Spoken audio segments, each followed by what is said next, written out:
कृष्ण लीलामृत रस कथा का भाव यहाँ पर उपस्थित हो रहा है। हम आप सब लोग श्रवण कर रहे हैं। नंदोत्सव का समय चल रहा है। कोई ऐसा नहीं है कि वृंदावन की अष्टमी आपको पता है वृंदावन में जन्माष्टमी विराम कब होती है? वृंदावन में जन्माष्टमी विराम होती है भाद्रपद की सप्तमी को। समझ में आई बात? अब अगले वर्ष की जन्माष्टमी से एक दिन पहले जन्माष्टमी पूरी होगी। वृंदावन की जन्माष्टमी कब पूरी होती है?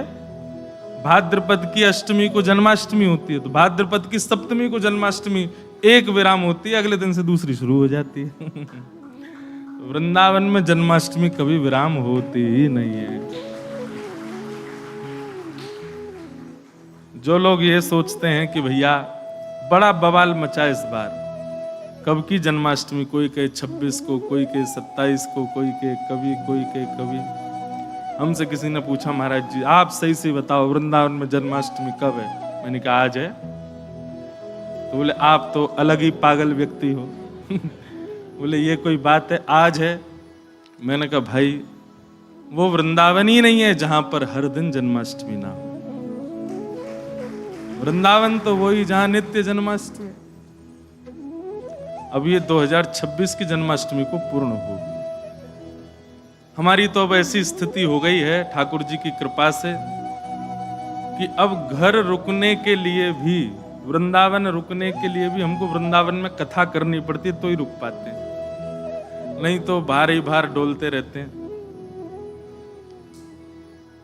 अब इस कथा के लिए ही हम घर आए, नहीं तो ब्रजधाम आना ही नहीं हो पाता।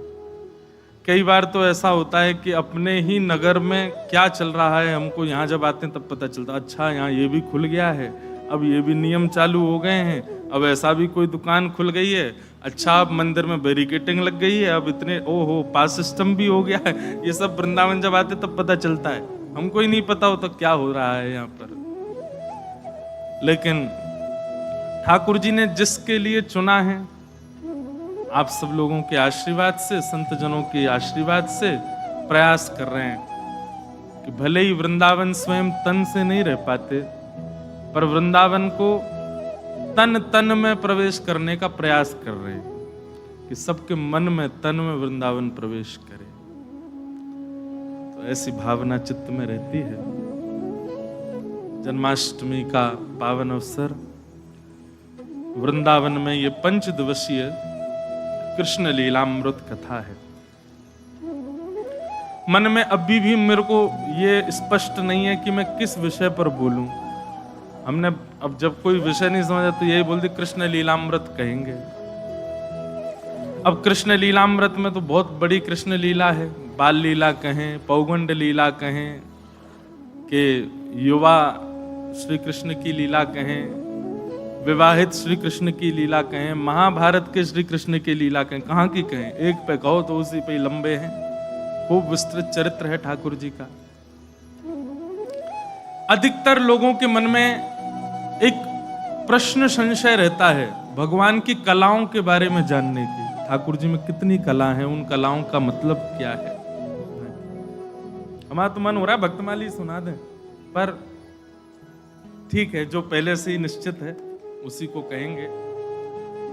पर उसमें एक इतनी सुंदर चर्चा आती है भक्तमाल जी में कि नाभाजी कौन है? ये पूर्व जन्म में यही श्री ब्रह्मा जी थे। ब्रह्मा जी ने अपराध किया, भगवान के ग्वाल बालों का हरण किया। तब भगवान ने कहा कि तुमने वैष्णव अपराध किया है, अब वैष्णवों की गाथा जब तक नहीं गाओगे तब तक तुम्हारा अपराध नहीं छूटेगा। मैं ये कथा में भी कहता हूं कि आपकी भक्ति में यदि फ्लक्चुएशन आ रहा है, कभी बढ़ रही है, कभी घट रही है, कभी तीव्र हो रही है, कभी सूक्ष्म हो रही है, तो इसका मतलब निश्चित आपसे कोई वैष्णव अपराध बन गया है। अरे श्री हरिराम व्यास जी के चरित्र में आया कि आप श्री यमुना जी स्नान करते करते आपके मन में यह भाव आया, कबीर दास भक्त तो हैं पर हम वृंदावन वासियों जैसे भक्त नहीं है। केवल इतनी बात उनके मन में आ गई और श्री हरिराम व्यास जी के चित्त से ठाकुर जी की लीला अंतर ध्यान हो गई। सोचो, हरिराम व्यास जी ने एक सूक्ष्म अपराध किया, ठाकुर जी अंतर ध्यान होगा। हम तो बहुत बड़े बड़े अपराध करे बैठे, हमसे तो डेली अपराध होता है, नित्य अपराध करते हैं। इसीलिए अधिकतर क्या होता है कि हमारे ध्यान में सदैव वासनाओं के चित्र दिखाई देते हैं, हमारे ध्यान में सदैव भोग विलास के चित्र दिखाई देते हैं, हमारे ध्यान में सदैव संसार के दूषित चित्र ही आते हैं। क्यों? क्योंकि हमारे अंदर वैष्णव अपराध बहुत कूट कूट के भरा। हमने बहुत वैष्णवों के अपराध किए।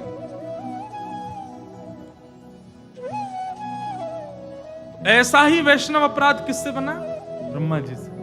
तब ब्रह्मा जी को भगवान ने आज्ञा की कि अब तुम वैष्णवों की गाथा लिखो, तब तुम्हारा अपराध दूर होगा। तो वही नाभाजी के रूप में प्रकट हुए ब्रह्मा जी, और उन्होंने भक्त चरित्र लिखे। अब भक्तमाल जी में किन किन भक्तों के चरित्र हैं तो वर्णन करते हैं।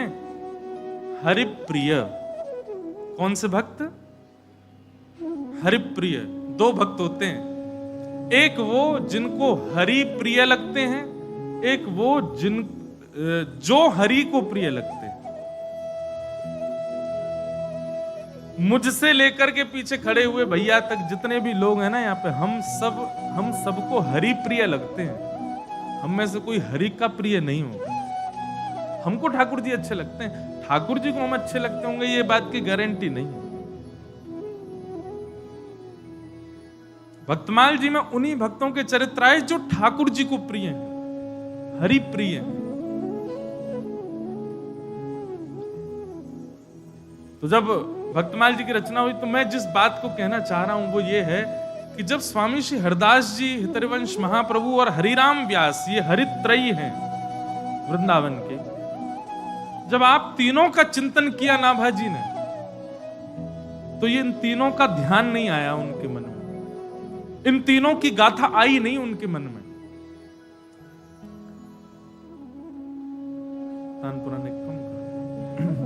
तीनों की गाथा नहीं आई। तो श्री नाभाजी ने अपने गुरुदेव अग्रदास जी से पूछा कि गुरुवर, ये बात तो निश्चित है कि मेरे चित्त में जिनका ध्यान नहीं आ रहा है वो हरि प्रिय नहीं है, हरि के प्रिय नहीं है, पर स्वामी श्री हरदास जी, हितरवंश महाप्रभु और हरिराम व्यास, इनके प्रति ये बात नहीं आ रही कि हरि प्रिय नहीं होंगे, तो निश्चित हरि प्रिय हैं। फिर इनका चिंतन मुझे क्यों नहीं हो रहा है? स्वामी जी हरदास जी बहुत प्रिय हैं ठाकुर जी को, हितरवंश महाप्रभु अति प्रिय हैं, इनका चिंतन मेरे चित्त में क्यों नहीं आ रहा है? तब अग्रदास जी महाराज कहते हैं कि भाई ये हरि प्रिय नहीं है, ये तो श्री जी प्रिय हैं, श्री राधा प्रिय है, ये तो किशोरी जी के प्रिय है। और तुमने भक्तमाल जी लिखने से पहले भगवान के 10 अवतारों को याद किया, तो 10 अवतारों के जो प्रिय हैं वो सारे भक्त तुम्हारे चित्त में आ रहे हैं। अगर इन तीनों को बुलाना चाहते हो तो किशोरी जी को बुलाओ। जब किशोरी जी की प्रार्थना करोगे तब स्वामी जी महाराज, तब हितरवंश महाप्रभु, तब हरिराम व्यास आएंगे। ये बात जब मैं बोल रहा था कथा में, ऐसे रोंगटे खड़े हो रहे थे, इतना आनंद चित्त में आ रहा था। ये बात याद रखियो भैया, ब्रजवासी और वृंदावन के जितने भी संत महापुरुष आदि हैं, इन सबके प्रति यदि आवाहन की भावना हो, इनके प्रति प्रेम की भावना हो, इनके प्रति समर्पण की भावना हो, तो श्री किशोरी जी का ध्यान करो। किशोरी जी की कृपा से ही ब्रजवासी प्रिय लग सकते हैं, किशोरी जी की कृपा से ही ब्रजवासी आपको प्रिय लग सकते हैं, ब्रजवासियों को आप प्रिय लग सकते हैं। तो ऐसी किशोरी जी का स्मरण किया जब श्री अग्रदास जी ने, तब नाभाजी के चित्त में हरिदास जी, हरिराम व्यास जी और हितरवंश महाप्रभु आए। सदैव याद रखना, ठाकुर जी आपके जप की संख्या से प्राप्त नहीं होते, आपके यज्ञ की संख्या से प्राप्त नहीं होते, आपकी आहुतियों की संख्या से प्राप्त नहीं होते। एक बात निश्चित मान लीजिएगा, संख्या अधिक होना भगवत प्राप्ति में आवश्यक नहीं है। संख्या भले ही एक हो पर परिपूर्ण हो।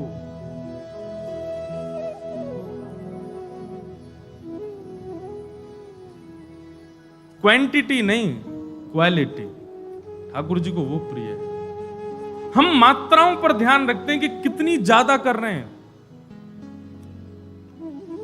लोगों से मैं पूछता हूं, कई बार मिलते हैं, महाराज जी हम 16 माला रोज करते हैं, हम 24 माला रोज करते हैं, हम 108 माला रोज करते हैं, 2 लाख माला रोज करते हैं। कई ऐसे महापुरुष भी हैं। सबको प्रणाम, सबको वंदन।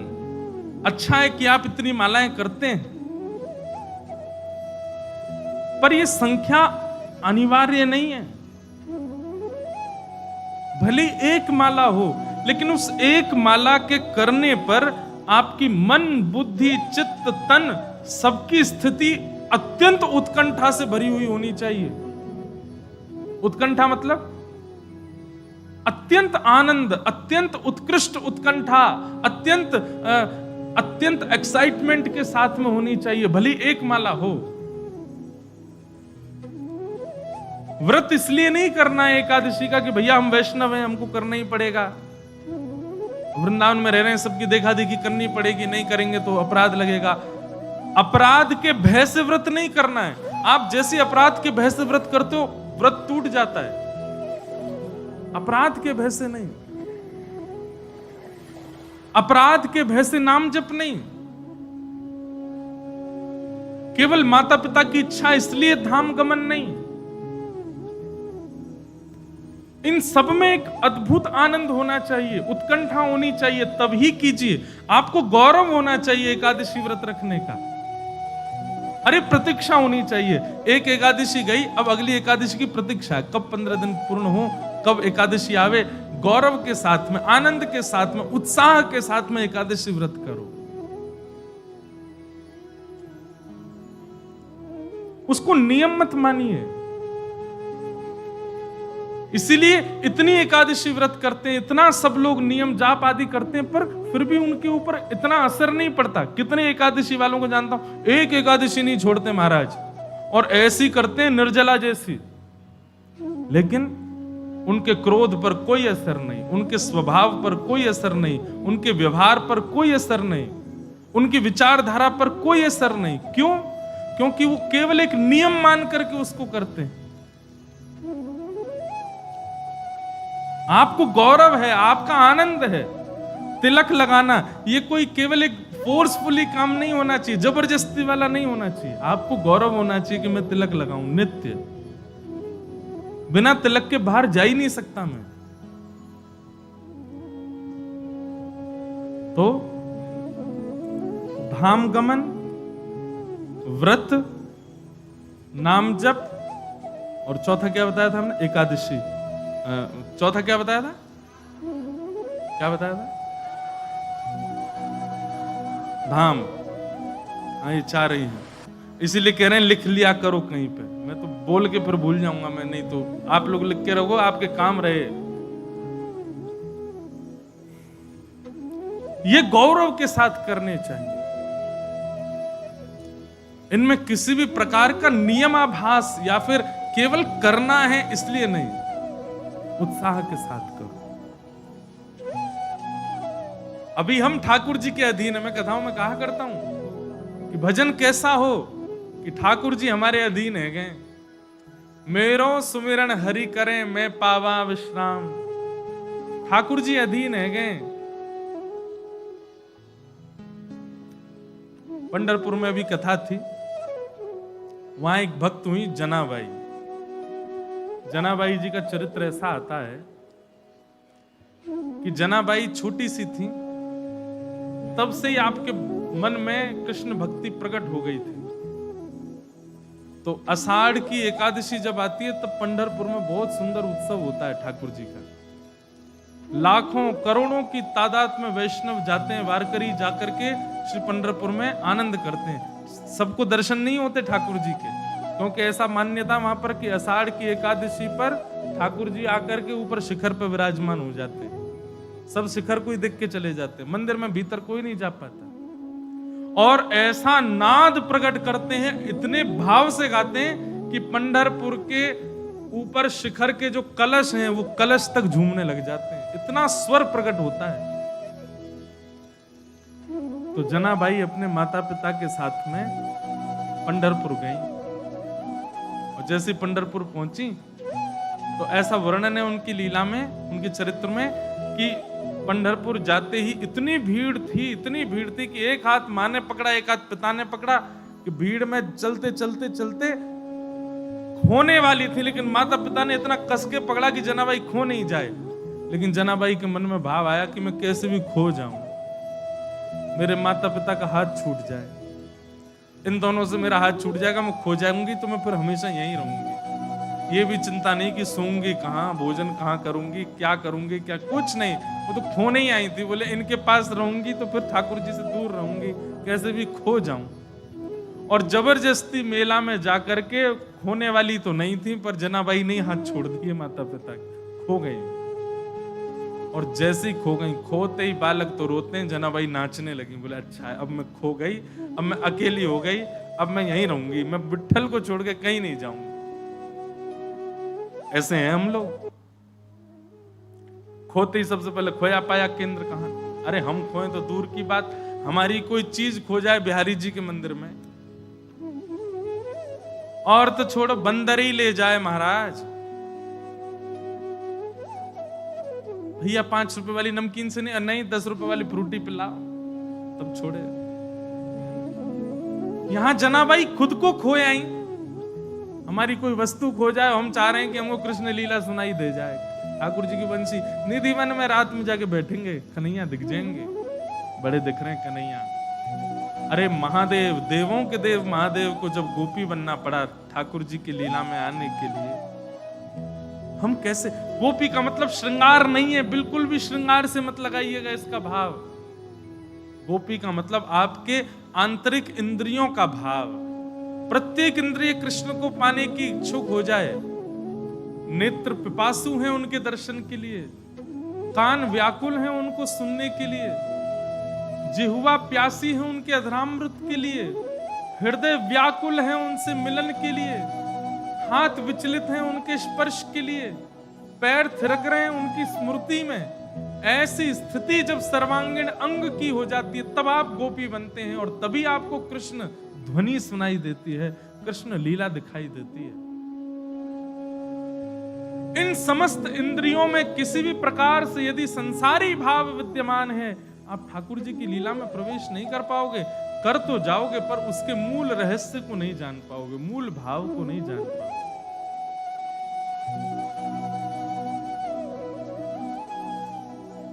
जनाबाई माता पिता का हाथ छोड़ दिए, खो गई, लाखों की भीड़ में जाने कहां चली गई।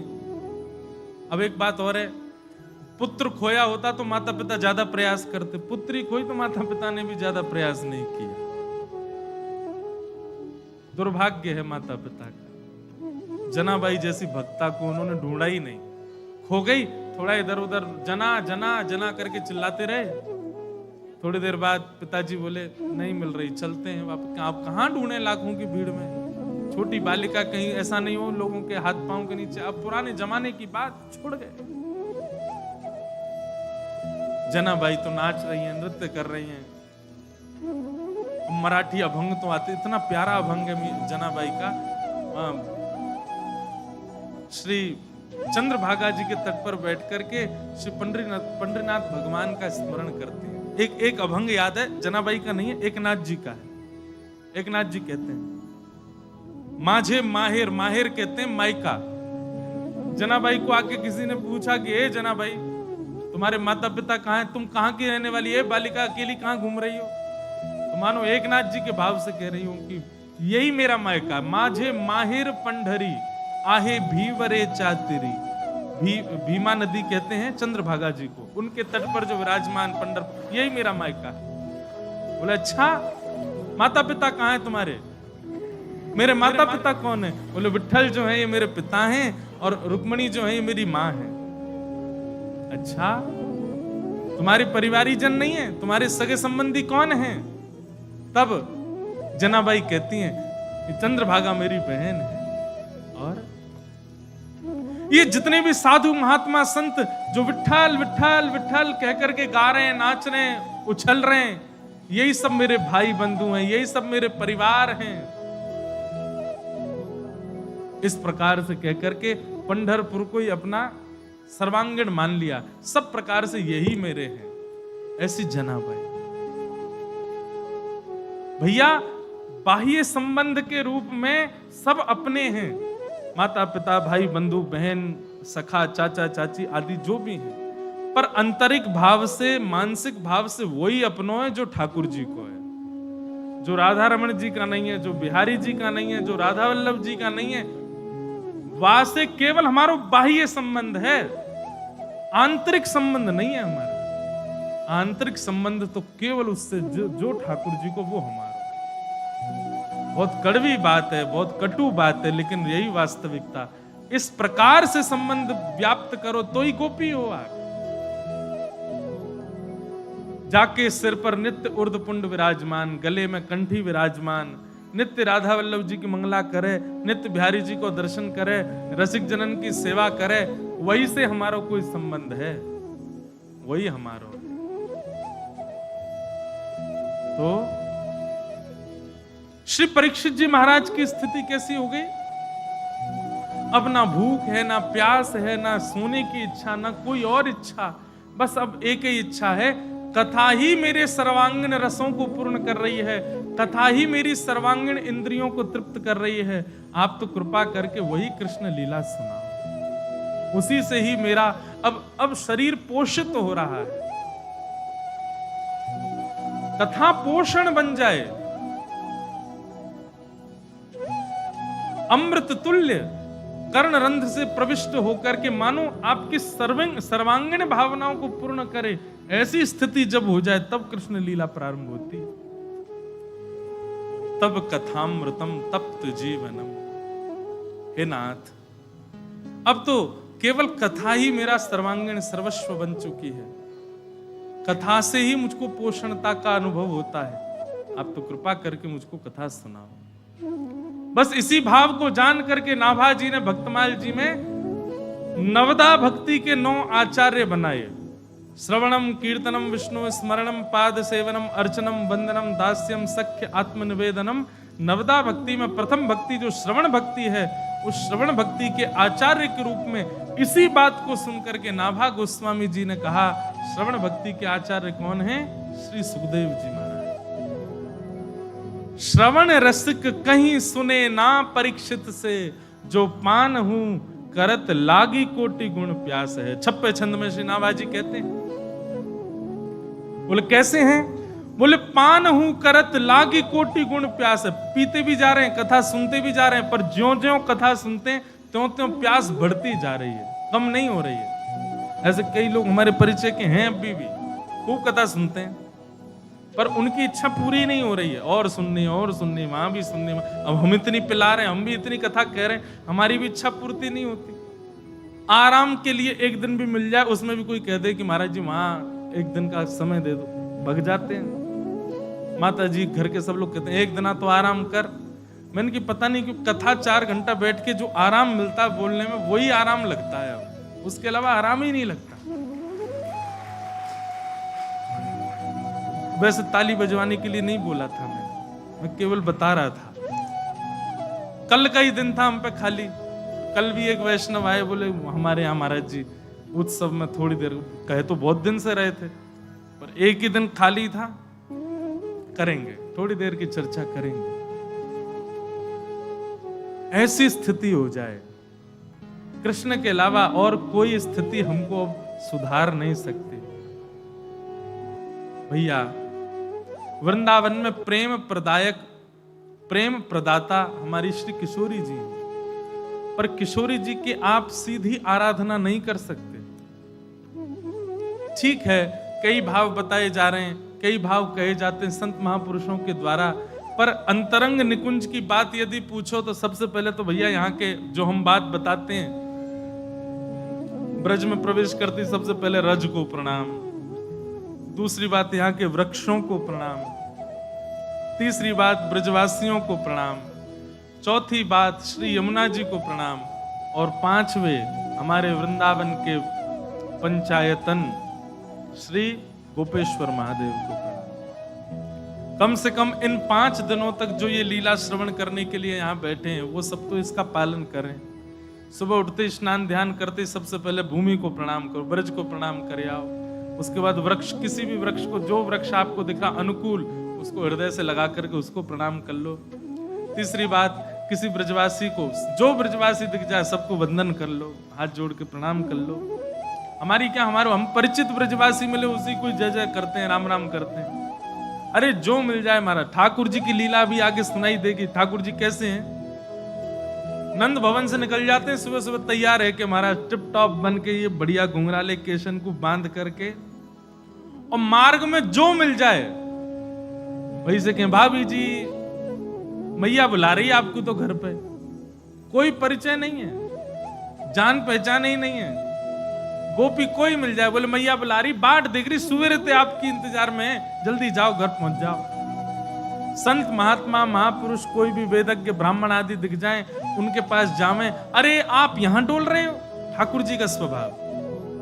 और नंद बाबा सुबह रहते आपकी प्रतीक्षा कर रहे हैं। अब वो सामने वाले संत महापुरुष सोचे नंद बाबा हमको जानते हैं। ठाकुर जी अरे आपको जाने ना है, खूब बढ़िया थे जाने, मैया ने 56 भोग बनाए आपके काजे, जल्दी जाओ घर पहुंच जाओ। वहां पे बाट नहीं आ रहे हैं बेचारे बाबा हमारे, सुबह रहते भूखे बैठे हैं, आप पाओगे आपके बाद पाएंगे, जल्दी पहुंच जाओ। ठाकुर जी सबको भेज दें घर। संज्ञग्निडम शशि जलद्विजकंटकेभ्य, बड़ी मधुर लीलाएं हैं ठाकुर जी की। सबको वंदन करते, सबको प्रणाम करते हैं। एक प्रकार से जिस ब्रज में ठाकुर जी जैसे रहे, ब्रज में वैसे ही रहना चाहिए। ठाकुर जी जैसे रहे। सबसे पहली बात, ठाकुर जी ने पादुका नहीं पहनी वृंदावन में। आज भी बिहारी जी को देखो, राधा रमण जी को देखो, आपको पादुका दिखती है? नहीं दिखेगी। राधा वल्लभ जी को पादुका दिखती है? शीतकाल में मोजा जरूर पहना देते हैं, लेकिन ठाकुर जी पादुका नहीं पहनते, निरावृत चरणों से ही घूमते हैं वृंदावन में। कम से कम ये नियम बनाओ। जिनका अखंड ब्रजवास हो गया उनके लिए ये बात नहीं, पर जो 2-4 दिन के लिए वृंदावन आते हैं, 1 दिन के लिए आते हैं, पादुका पहनो ही मत, वृंदावन में ही मत पहनो। पूरा वृंदावन मंदिर है, मत पहनो। और अगर ऐसा कुछ है रोगग्रस्त हो, ये वो उन सब के लिए तो है ही नहीं। जो परिपूर्ण रूप से फिट हैं, वृंदावन में पादुका मत पहनो। हमारे श्री जी महाराज, आप जब भी वृंदावन आते थे, वृंदावन ब्रज भूमि की सीमा जैसी प्रारंभ होती, पादुका गाड़ी में ही उतार देते, और वृंदावन में आते सबसे पहले गाड़ी खोल के प्रणाम करते, फिर बिना पादुका के रहते जितने दिन वृंदावन में रहते। उनके मन में ऐसी भावना थी। ऐसा कोई वाद्य नहीं है, कोई जबरदस्ती नहीं बोल रहे हैं कि आपको ये नियम धारण करना ही है, पर उनकी भावना ऐसी थी कि भैया जा भूमि पे हमारे नंद नंदन निरावृत चरणों से बैठे हैं, हम वहां पादुका क्यों पहने। और भलिया आपका ही फायदा है, गाड़ी में ही रहेगी पादुका, तो चोरी भी नहीं होंगे, खोएंगी भी नहीं, मन में ये ग्लानी भी नहीं होगी, बताओ पादुका खो गई हमारी। अनावृत चरणों से रहो। अरे भैया केवल परिक्रमा मार्ग में नंगे पांव से क्यों घूम रहे हैं? क्योंकि वो शुद्ध मार्ग है, वो पवित्र मार्ग है, वो परिक्रमा मार्ग है, पूरा वृंदावन परिक्रमा मार्ग है। पूरे वृंदावन में निरावृत चरणों से रहो। जरूरी नहीं है केवल ये जो परिक्रमा है हमारे वृंदावन की, यही करवे से वृंदावन परिक्रमा। आप वृंदावन में कहीं भी डोल रहे हो, छठी क्रास से लेकर के कहीं जमुना जी तक कहीं भी जा रहे हो, सबरी परिक्रमा है, सब जगह एक जैसी रहो, एक ही भाव में रहो। तो पंचायतन को प्रणाम करो। और सबसे विशेष वृंदावन की अधिष्ठात्री स्वामिनी जी हैं, किशोरी जी हैं, वे प्रेम प्रदान करती हैं। ललिता विशाखा सहित किशोरी जी का नित्य स्मरण करो, नित्य प्रणाम करो, नित्य वंदन करो, और वृंदावन के इन 5 भावों को प्रणाम करो। इन सबके भाव से मन में गोपी भाव उत्पन्न होगा। इंद्रियों में कृष्ण मिलन की एक प्रकार से कह दें तो कैसी उपासना, जैसे भूखे व्यक्ति को, प्यासे व्यक्ति को पानी की लालसा रहती है, ऐसी लालसा ठाकुर जी के लिए, दर्शन की ऐसी लालसा ठाकुर जी के लिए जब होती है, तब कृष्ण लीला में प्रवेश होता है। परीक्षित ने जब अपनी स्थिति बताई कि भगवान अब मुझे भूख नहीं है, प्यास नहीं है, अब मेरी सर्वांगीण इंद्रिय केवल कृष्ण भजना चाहती हैं, उन्हीं को सुनना चाहती हैं। मैं उन्हीं के भाव में, भावावेश में, भाव निमुक्त होना चाहता हूं। तब श्री सुखदेव जी महाराज कहते हैं,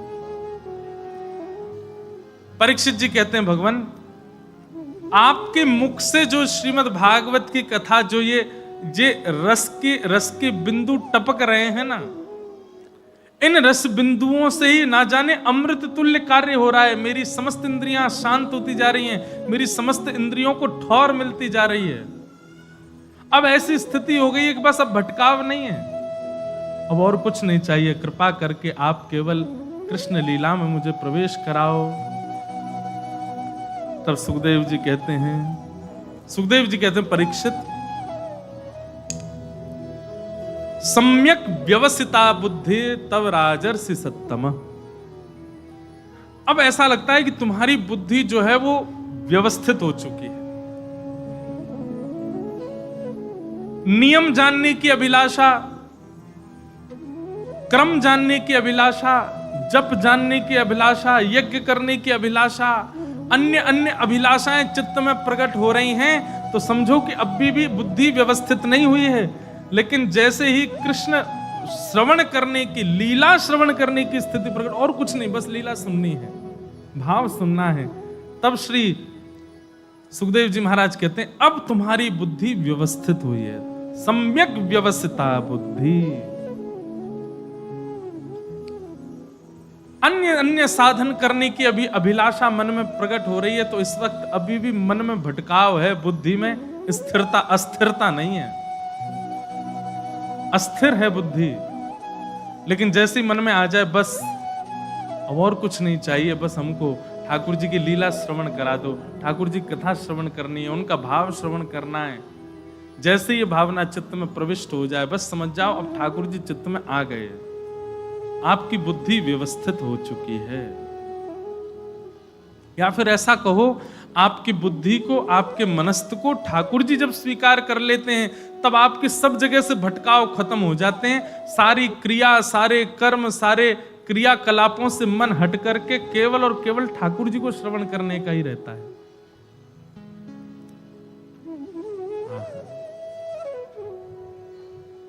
स्वामी श्री हरदास जी का एक भाव याद आया। जब वृंदावन में कुंज बिहारी लाल प्रकट हुए, वृंदावन बिहारी लाल प्रकट हुए, तो प्रकट होकर के जब ठाकुर जी को कुंज में विराजमान किया, सघन कुंज में पंचामृत अभिषेक होने लगा बिहारी जी का, सब लोग जय जयकार करने लगे, बधाई गायन करने लगे। इतने में ही कुछ ब्राह्मण पंडा जन आ गए और आकर के स्वामी जी कहे, हे बाबा, ठाकुर जी तेने उठाते ही बैठा दिए, अभिषेक कर दिए और प्राण प्रतिष्ठा तो करा ही नहीं, प्राण प्रतिष्ठा तो करवा। तो स्वामी जी महाराज बोले, भैया प्राण प्रतिष्ठा उनकी होती जिनमें प्राण नहीं हो, हमारे बिहारी जी में तो प्राण है। बोले ऐसे कैसे बाबा, तू जो बोल रहे हो सोई थोड़ी बात चले, हमारी ब्रजवासी इनकी तो अच्छा, ब्रजवासी बोलते ही ऐसे हैं, जो ब्रजवासी ऐसे नहीं बोल रहा आपसे, समझो आप में कोई कमी थी, इसलिए आपसे ऐसे बात नहीं करी उसने। स्वामी जी से ही ऐसे बात करने लगे। बोले कि अरे बाबा, तेने कोई की मानी नहीं, ऐसी बैठा दिए तेने बिहारी जी। ले अभी जन्माष्टमी चल रही है ना, ठाकुर जी रो रहे हैं। नेक देर मैया घुमा लाओ बाहर लाला को, थोड़ा श्रम करो। क्या बता रहे थे वहां, बिहारी जी ऐसे बैठा दिए। स्वामी श्री हरदास जी महाराज ने तुरंत एक रुई का फुआ लिया, बिहारी जी की नासिका के आगे किया, तो महाराज बिहारी जी की श्वास से फुआ उड़ गया। सब ब्राह्मण देख करके चकित हो गए। दोबारा एक फुआ रखा, बिहारी जी के मुख के आगे किया, फिर फुआ उड़ गया। स्वामी जी ने बताई, देखिए श्वास चल रही है बिहारी जी की, तुम कह रहे हो उनकी प्राण प्रतिष्ठा करो। वृंदावन में तो भैया सारे रीति रिवाज, लोक लाज और ये जितने भी वैदिक क्रियाएं, सबको बहुत बहुत प्रणाम है। पर वृंदावन की रसलीला में जब प्रविष्ट हो जाते हैं ना, तो वहां पर केवल एक ही वैदिक क्रिया है, वहां एक ही नियम है, वहां एक ही शास्त्र है। क्या? प्रेम, केवल प्रेम। बाकी सब भावों को प्रणाम मात्र कर देते हैं आचार्यगण। और वह सब स्थितियां जब आपकी समाप्त हो जाती हैं चित्त में, तभी आप गोपी भाव में परिणत होते हैं, और गोपी भाव परिणत होते ही आपको ब्रजलीला में प्रवेश मिलता है, आपकी बुद्धि व्यवस्थित होती है। राजन, अब तक तुम मुक्ति की बात भी कर रहे थे, अब तक तुम पाप और पुण्य के बारे में भी जानना चाह रहे थे, अब तक तुम अन्य कई साधनों के विषय पूछ रहे थे, पर अब तुम्हारे चित्त में केवल एक ही अभिलाषा है, क्या? कि मुझे कृष्ण लीला सुननी है, विस्तार से सुननी है। अब तुम्हारी बुद्धि व्यवस्थित हो गई, तुम्हें ना मुक्ति की चिंता है, तुम्हें ना भुक्ति की चिंता है, तुम्हें ना नियमों की चिंता है, ना क्रमों की चिंता है। अब तुम्हारी बुद्धि व्यवस्थित हुई, अब मैं तुम्हें कृष्ण लीला सुनाऊंगा। 4 गुण होते हैं हमारे अंदर, सत्व, रज, तम और सात्विक। सत्व, रज, तम और निर्गुण 4 गुण होते हैं। इन 4 गुणों के विषय में भगवान ने श्रीमद् भागवत में कपिल देवहूति संवाद में बताया, जब तक 3 गुण समाप्त नहीं होंगे, चतुर्थ गुण प्रारंभ नहीं होगा, तब तक हम निर्गुण नहीं बन सकते, और जब तक निर्गुण नहीं बनेंगे तब तक गोपी भाव चित्त में नहीं आएगा, जब तक गोपी भाव चित्त में नहीं आए तब तक कृष्ण लीला में प्रवेश नहीं मिलता। बहुत ध्यान से सुनिएगा, भगवान श्रीमद् भागवत में मैया देवहूति को उदाहरण देते हुए बताते हैं, बोले मैया 4 प्रकार के भक्त हैं मेरे, बहुत ध्यान से सुनना। सबसे पहला तामस, अभिसंधाय यो हिंसाम दंभं मात्सर्यमेव वा सा संरंभी भिन्नग्भावं मयि कुर्यात् सतामस। बहुत ध्यान से सुनना, गोपी भाव चित्त में तब तक उत्पन्न नहीं होगा जब तक 3 गुण रहित नहीं हो, रहित मतलब 3 गुण समाप्त नहीं होंगे। ये त्रिगुण समाप्त होंगे तब आप निर्गुणी बनोगे, और निर्गुणी बनते ही गोपी भाव चित्त में आ जाएगा। सबसे पहला तामस। तामस किसको कहते हैं? भगवान कपिल कह रहे हैं, बोले जो मेरी आराधना किसी अन्य के दुराग्रह की भावना से करता है वो तामसी भक्त कहलाता है। मतलब आप आराधना भगवान की इसलिए कर रहे हो कि किसी का बुरा हो, ऐसे भक्त को क्या कहते हैं? तामसी। आप नाम जप इसलिए कर रहे हो, अनुष्ठान इसलिए कर रहे हो, हिमालय की यात्राएं, देवी देवताओं को प्रणाम इसलिए कर रहे हो कि हमारे पड़ोसी के बालक ज्यादा बढ़िया हो गए, हमारे भी बढ़िया हो जाएं। मन में ये भावना तो है कि हमारे बढ़िया हो, पर यह भी तो भावना है कि उसके ज्यादा बढ़िया हो, उससे बढ़िया हो, तो ये तामसी भाव है। इस भावना से की जाने वाली भक्ति तामस गुण को कहलाती है। आपने देखा किसी को कि भाई कोई रोज बिहारी जी जाता है, और बिहारी जी नित्य जाने वाले के ऊपर इतनी बड़ी कृपा हो गई कि महाराज उसके अब धन धान्य खूब होने लगा। अब उसके धन धान्य को देख करके आपके मन में भावना आई कि बिहारी जी की कृपा है गई है, आप हम भी जाएंगे। ये तामस भक्त का लक्षण है। उसको जैसे ही पता चलती है कि ठाकुर जी अनुग्रह कर रहे हैं, तब वो ठाकुर जी के समीप जा रहा है। तामसी भक्त का गुण है। भगवान कहते हैं मुझे बिल्कुल प्रिय नहीं है। बोले मैया तामसी भक्त मेरे सामने आ जाता है तो मैं जितना हो सकता उतनी नजर छुपाता हूं उससे, लेकिन भगवान कहते हैं नित्य आता है, रोज आएगा, तो फिर मैं उसको दे दा करके छुट्टी करता हूं, ले तू मेरा पीछा छोड़, ले कर अपने काम जो तुझे करने, पर ये मुझे प्रिय नहीं है। लेकिन एक बात सुनिएगा, कई लोगों के मन में ये भावना आ सकती है कि पीछे पड़े रहेंगे तो बिहारी जी काम तो बनवा ही देंगे ना, फिर भले ही बिहारी जी हमें ना पूछें, हमको क्या। इस प्रकार की साधना करके कोई कहे 21 दिन ये कर लो, 15 दिन ये कर लो, ये कर लो, ये काम बन जाए, काम तो बन जाएगा, वो काम बनेगा कैसे? भगवान पीछा छुड़ाएंगे आपको काम पूरा करवा के, ले भाग यहां से, ले जा अपनी दो तो चाहिए, लेकिन उस क्रिया से क्षणिक सुख तो मिल जाएगा, कुछ दिन बाद दुखी जरूर हो जाओगे।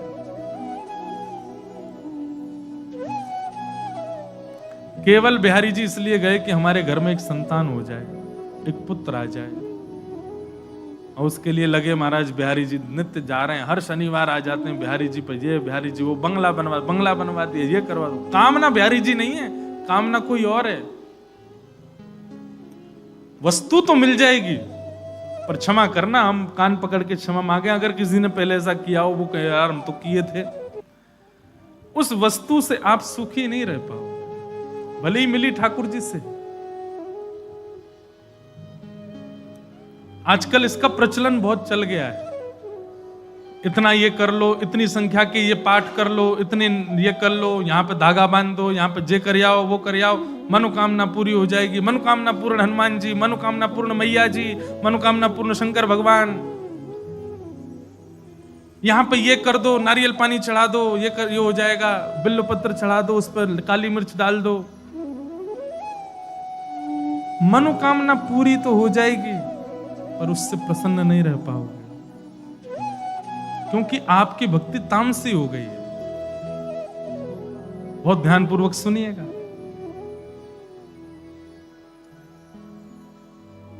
तो तामस भक्त का, अच्छा यूं मत कहना कि महाराज जी खंडन कर रहे हैं, महाराज जी ने ऐसी ऐसी कही, नहीं। सब जगह जाओ, मैं खुद भी जिन जिन नगरों में कथा करने जाता हूं, वहां के जितने देवालय में मैं भी खुद प्रणाम करने जाता हूं, पर कामना से नहीं। हनुमान जी का मंदिर है तो देख ए पवन पुत्र हनुमान, कैसे हो, ठीक हो, भोजन पानी बढ़िया चल रहा है, सब सेवक अर्चक बढ़िया प्रेम से आते हैं, बढ़िया भोग लगा रहे हैं, आप भी कृपा करो, आपकी भक्ति के एक बिंदु हम पे पड़ जाए तो आप जैसे भजन हमारे भीतर भी आ जाए। ये कामना जरूर रहती, कोई सांसारिक कामना नहीं। तो तामसी भक्त का लक्षण क्या है? वो दूसरे से पैज करके कि उसने ऐसा किया तो उसको ये मिला, अब मैं भी करूं तो मुझे भी प्राप्त होगा, इस भाव से जो भजन करता है वो तामसी भक्त कहलाता है। भगवान कहते हैं मुझे प्रिय नहीं। दूसरा भक्त कौन है? दूसरे भक्त का नाम क्या है? राजस भक्त। पहला कौन था? तामस, दूसरा राजस। तो कथा सुन करके ये तीन गुण हमको नष्ट करने, ये विषय चल रहा है। सबसे पहले तामस विषय नष्ट करना है, कोई कामना नहीं ठाकुर जी की। एक विषय नष्ट हो गया, दो विषय और हैं, दूसरा आएगा राजस। राजस का मतलब क्या है? कि विषयान विसंधाय यश ऐश्वर्यमेव वा। यश, ऐश्वर्य, कीर्ति और संसारी विषय, ठाकुर जी कोई एक काम दे देते हैं हम लोग जा करके, और काम नहीं देते, सौदा करते हैं ठाकुर जी के साथ। कैसा सौदा? हमारा जे काम आपने कर दिया तो हम आपके लिए ये कर देंगे, आप हमारा ये काम करवा दोगे तो हम आपको इस चीज का भोग। ठाकुर जी को लोभ दे रहे हो आप। ठाकुर जी अगर मेरा ये काम बन गया तो मैं दूध की, वो क्या कौन सी परिक्रमा लगती है?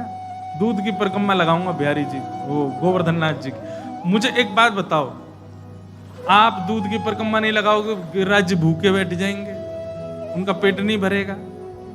या उनको इतनी अभिलाषा, नहीं नहीं नहीं नहीं ये दूध लेके आओ। दूध भी पता पानी वाला लेके जाते हो आप, जिसमें पानी की मात्रा बहुत ज्यादा होती है। दूध तो केवल नाम का सफेद होता है। आप हमारा ये काम करवा दो, हम दूध की परिक्रमा लगाएंगे। गिरिराज जी कहेंगे हम बे, यशोदा मैया ने दूध पिवायो ही ना मुए, वैकुंठ में दूध की बहुत कमी है, तेरी गैया कोई दूध पीनो मुए। हम फिर कह रहे हैं हम खंडन नहीं कर रहे, खूब लगाओ ऐसी परिक्रमा, लेकिन ठाकुर जी को लोभ दे करके मत लगाओ। कई बार पूछो किसी को दंडोती लगा रहे, और भाई दंडोती, हाँ भैया एक कामना हमने करी थी और वो कामना पूरी हो गई, तो अब दंडोती लगा रहे हैं। आपके लेट लेट करके परिक्रमा लगाने से ठाकुर जी को सुख मिलता है? नहीं। क्यों ऐसे ठाकुर जी को हम लोभ में दे देते हैं? हे बिहारी जी हमारा ये काम करवा तो हम आपको पोशाक चढ़ाएंगे। बोले हाँ नहीं, तू नहीं चढ़ाएगा तो मैं तो निर्वस्त्र रहूंगा, मुंह पे तो कपड़ा है ही ना है। क्यों ठाकुर जी को लोभ देते हो?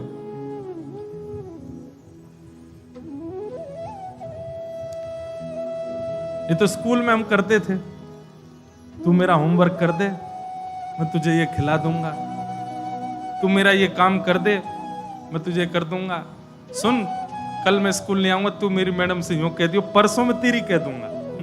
ऐसे तो स्कूल में होता है, भगवान से करने वाले विषय थोड़े ही है। और इस प्रकार जो ठाकुर जी से करता है उसको कैसा भक्त कहा गया? राजस। ठाकुर जी को ही लोभ दे देते हैं।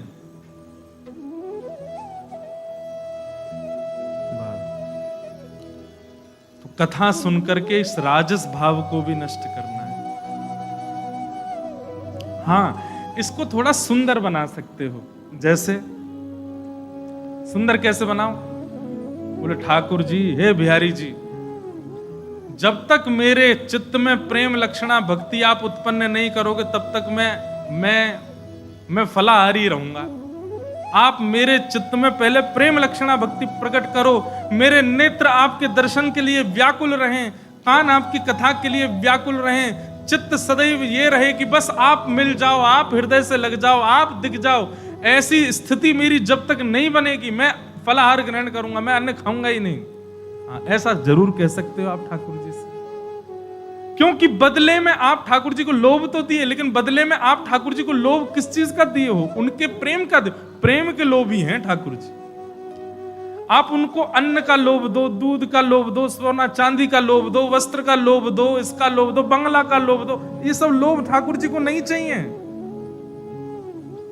ठाकुर जी को ऐसा कह दो, हे नाथ, मेरे चित्त में ऐसा प्रेम प्रकट कर दो, इतना भाव प्रकट कर दो, मुझे किसी में दोष ही नहीं दिखे। आपने यदि ऐसा कर दिया तो फिर मैं जाऊंगा सुदामा कुटी में जाकर के जितने संत सबका झरा भंडारा करूंगा। ठाकुर जी को ऐसे लोभ दो तो ठाकुर जी प्रसन्न हो। लेकिन जैसे ही आप सांसारिक संपदा के लोभ ठाकुर जी को देते हैं, आप राजस भक्त होते हैं। और भगवान कहते हैं मुझे बिल्कुल प्रिय नहीं राजस। गोपियां भी देती हैं लोभ ठाकुर जी को मक्खन का, भुजा में मक्खन लेकर के बाहर निकाल के कर देती हैं। ठाकुर जी जैसे देखते हैं, राह से जाते हुए ठाकुर जी की नजर पड़े, जैसे मक्खन देखें सोई गोपी के लाला इतकुआ यहाँ पे आ। सो ठाकुर जी चले जाएं, ठाकुर जी तो जीभ से अपने होठ चाट रहे हैं, मक्खन को देखते जा रहे हैं। तभी गोपी कहती हैं लाला मक्खन खाए को? बोले हाँ खाऊंगा। और फिर मनमानी जो इनकी इच्छा होती है करवाती है। भीष्म पितामह कहते हैं भागवत में, कृतमनु कृतवत्य उन्मदांध। बहुत ध्यान से सुनना। भीष्म पितामह कहते हैं, बोले यहां बड़े बड़े राजा, बड़े बड़े साधक, बड़े बड़े तपस्वी आपको अपने वश में नहीं कर पाए, और वो ब्रज की गोपियां नेक्स्ट से माखन का लोभ दे देती हैं, और आप उस माखन के लोभ में जो वो कहती हैं सो कर देते हो। ठाकुर जी की कामर खो गई तो सूरदास जी का एक पद है, तो ठाकुर जी कामर खोया है अपनी, खो के नहीं आए, एक गोपी ने चुरा ली। ठाकुर जी ढूंढने लगे मेरी कामर कहां गई। तो एक ग्वाला बोले लाला मुझे तो लगे तेरी कामर सुर भी खा गई थी, गैया खा गई है। दूसरा ग्वाला कहा बोलो भैया, एक ग्वाला मुझे यूं कह रहा कि मेरी कामर जो है का वो तो खिरक खिरक बोलते हैं, जैसे सघन कुंज है, गैया जहां विराजे वो खिरक है, खिरक में भाज गई। मैया बोली हम भाई तेरी कामर के पाम है भाज गई, जो दारी के खोया है और झूठ बोल रहा है। अरे मैया मेरी बात तो सुन ले। बोले कहा मैया, एक ने मुझसे कही कि मेरी कारी कामर जमुना जी में बह गई। मैया बोली सही सही बता कहा भयो। बोले मैया ये तो अभी बता रहा हूं मैं, एक ग्वाला नहीं हो गई, एक ग्वाला नहीं हो गई, एक ग्वाला नहीं हो गई। इतने में ही एक गोपी खड़ी और मेरी कारी कामर दूर से मुंह को दिखावे। मैं दौड़ करके वहां के पास गया, अरे गोपी मेरी कारी कामर दे। सो गोपी कहा के, गोपी कहे नाच मेरे आगे। गोपी कह रही है पहले मेरे आगे नाच। मैया मेरे इतने आंसू निकले, मैं रोतो रोतो नाच के लाया, फिर वो ने मेरी कामर नहीं दी। मैया मेरी कामर धल रही है अपने पास। सूरदास जी भाव बताते हैं। अब बताओ, गोपी ठाकुर जी कामर ले जाती है, फिर ठाकुर जी के लाला ले गो। बोले हाँ पहले नाच के दिखा। तो ठाकुर जी बोले मैं रोतो रोतो नाचो मैया। मैया ऐसे ऐसे गोपी सब परेशान करे मुझको। मेरी कामल ले जा में फिर के नाच के दिखा, मेरी बंसी ले जा में फिर के नाच के दिखा। मेरो मोर पिच ले जाए फिर के नाच के दिखा। क्यों? ये गोपियां ठाकुर जी को कोई सांसारिक लोभ नहीं देती हैं, ये ऐसा लोभ देती हैं जिससे प्रेम बढ़ता है। इसलिए ठाकुर जी उनकी बात मानते हैं। भीष्म पितामह कहते हैं आपको पकड़ने के लिए सिद्ध होना जरूरी नहीं, आपको पकड़ने के लिए ज्ञानी होना जरूरी नहीं, आपको पकड़ने के लिए तो ब्रज की गोपी होना जरूरी है, ब्रज की प्रेयसी होना जरूरी है। बोले आप कोई के बस में आवे वारे नहीं हो ठाकुर जी, ये तो पता चल गई हमें। अरे कहां तक कहें महाराज, ठाकुर जी का प्रिय मित्र पूरी दुनिया को तो ये पता है कि अर्जुन है, पर हम ब्रजवासी ने पता है ठाकुर जी को प्रिय मित्र उद्धव है। और वो उद्धव भी क्यों है? क्योंकि गोपियों का शिष्य है उद्धव। वह उद्धव के प्रति भी ठाकुर जी का सॉफ्ट कॉर्नर है, ज्यादा ही है। उद्धव भी यदुवंशी है कि नहीं? संपूर्ण यदुवंशियों को श्राप लगा, सब लड़ झगड़ करके मर गए, पर उद्धव नहीं। उद्धव कहां है? बद्रीनाथ। भगवान ने अपने पादुका लेकर के भेजा, तुम बद्रीनाथ जाओ। उद्धव कैसे बच गया? क्योंकि गोपियों का शिष्य है उद्धव। भैया जब गोपीन को शिष्य उद्धव बन करके अपने श्राप से बच सके, हम इन ब्रजवासीन के दास बन जाएं तो हम पे लाल जी कृपा नहीं करें? हम इन गोपीन के दास बन जाएं, ब्रज के दास बन जाएं, ब्रज रज के उपासक बन जाएं, लाल जी नित्य कृपा करेंगे। ब्रज की कोई एक वस्तु से प्रेम कर लो बस। प्रेम संसारी नहीं होना चाहिए। कईयों सोचो कि महाराज जी खुली छूट दे रहे हैं, अब तो ब्रज की छोरान ने पटाओ, ब्रज की छोरी नहीं पटाओ। ये सब काम मत करियो भैया, औंधे गिरोगे। प्रेम करवे को मतलब है उनके चरणों के प्रति, उनके भाव के प्रति, वो कैसे भी हैं आप उनके प्रति श्रद्धा रखो। ये ब्रजवासी हैं भैया। ब्रजवासी को देख करके इतने भाव में भर जाओ जैसे मानो साक्षात बिहारी जी सामने आ गए हों। तो सबसे पहले अपने भीतर से तामसता को नष्ट करो, कथा से होगी। दूसरी बात, राजस गुण को नष्ट करो। और तीसरा गुण क्या है? सात्विक गुण। कि कर्म निर्हारम उद्दिश्य परस्मिन् वा तदर्पणम यज्ञे दष्टव्यमिति वा पृथग भाव सात्विक।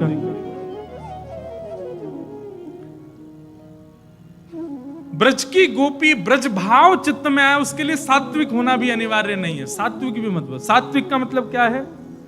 बोले कर्म निर्हार मुद्दिश्य परस्मिन् वा तदर्पणम।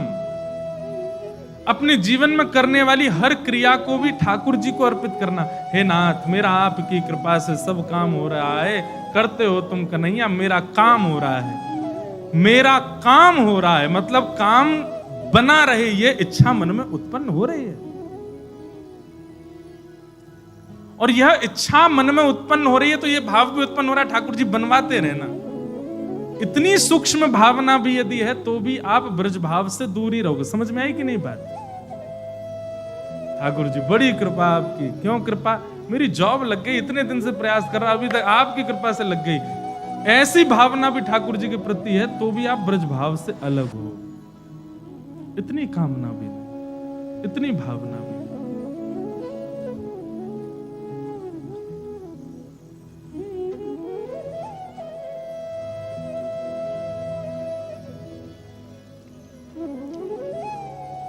तो फिर कैसे रहें? तीसरा आता है निर्गुण। जिनके लिए बात ये कही जाए ये हरि को प्रिय है, निर्गुण। और निर्गुणों का स्वरूप कैसा है, यह गुण समझना है, तभी कृष्ण लीला में प्रवेश मिलेगा। क्या? भक्ति योग के सारे लक्षण हैं उसके अंदर। भक्ति योग मतलब नवदा भक्ति, श्रवणम कीर्तनम विष्णु स्मरणम पाद सेवनम अर्चनम वंदनम दास्यम सख्य आत्मनिवेदनम। इस प्रकार नवदा भक्ति के लक्षण जिसके अंदर विद्यमान है। और ये निर्गुण भक्त कैसा होता है? बोले सालोक्य साष्ट सामीप्य सारूप्य एकत्वम दीयमानम न ग्रहणंति। बोले भैया संसार की विषय वस्तु देना तो बहुत दूर की बात है, इनकी भजन के प्रभाव से, इनकी सेवा के प्रभाव से यदि मैं मुक्ति द्वार भी इनके आगे खोल देता हूं तो ये हाथ जोड़ करके मुक्ति को भी मना कर देते हैं। हमें मुक्ति नहीं चाहिए, हमें मुक्ति की कामना नहीं है ठाकुर जी। समझ रहे हो, सोच रहे हो बात को? ठाकुर जी कुछ भी प्रदान कर दें वो तो बहुत दूर की बात, भजन के बल से मिलने वाली मुक्ति भी स्वीकार नहीं करते, उसको भी अस्वीकृत कर देते हैं। भगवान कह रहे हैं एक नहीं 5 प्रकार की मुक्तियां मैं इनके आगे धर देता हूं। कौन कौन सी? बोले सालोक्य, साष्टि, सामिप्य, सारूप्य और एकत्वम। 5 प्रकार की मुक्ति होती हैं, मैं 5 इनके सामने अर्पित कर देता हूं। ये लेकिन दीयमान न ग्रहणंती, नहीं स्वीकार करते। सालोक्य मुक्ति कैसी? भगवान का लोक मिल जाएगा, लेकिन ये उसको भी स्वीकार नहीं करते। बोले साष्टि, भगवान की सेवा मिल जाएगी, इनको वो भी नहीं चाहिए। तो बोले सामिप्य, भगवान के संग रहने का अवसर मिलेगा, इनको वो भी नहीं चाहिए।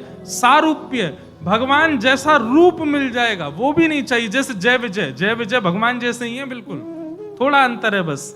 जैसे ललिता जी श्री राधा रानी जैसी हैं, थोड़ा अंतर है बस, पर इनको सारूप्य भी नहीं चाहिए। और अंतिम मुक्ति कौन सी? एकत्वम, ठाकुर जी में विलीन हो जाना। बोले दीयमान न ग्रहणंती, इनको वो भी नहीं चाहिए। तो बोले फिर क्या मांगते हैं? बोले कुछ नहीं चाहिए, आपसे कुछ नहीं चाहिए, बस आप चाहिए, आप हमारे सदा बने रहो और हमें कुछ नहीं चाहिए। नाथ, ये जितने भी प्रसन्न करने वाले, उत्सुक करने वाले, आनंदित करने वाले भाव जो आप पूरी दुनिया को देते हो, इसमें से हमको कुछ भी नहीं चाहिए।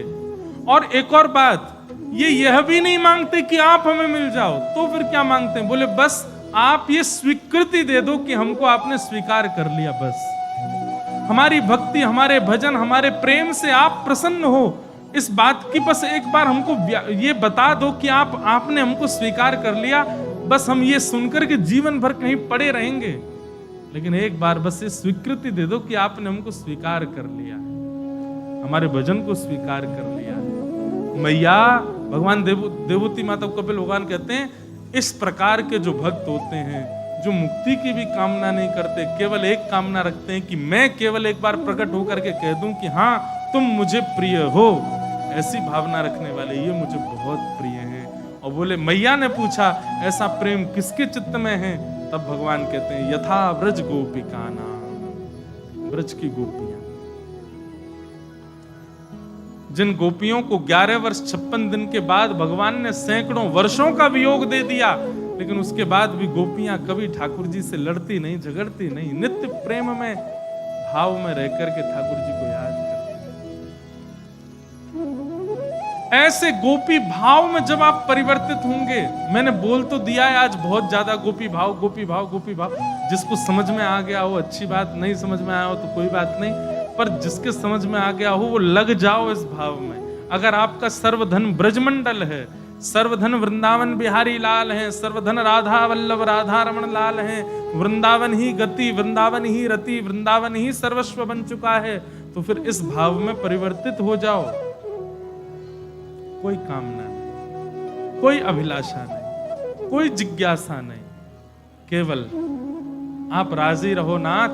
और जब आपको अवसर मिले ना, बस प्रकट होकर के ये आश्वासन दे देना कि आपने हमारे भाव को स्वीकार कर लिया। हमारी गति केवल आप हैं, बस आप दिखो, आप सुनाई दो, आप मिल जाओ, आपका प्रसाद मिल जाए, इसके अतिरिक्त हमें और कोई कामना ही नहीं है ना। इस भाव से जो रहे वो गोपी, और ऐसी गोपी को ही वृंदावन भाव में, ब्रज भाव में प्रवेश मिलता है। इसी को निर्गुणता कहते हैं। तो अब परीक्षित जो हैं वो इसी भाव में आ चुके।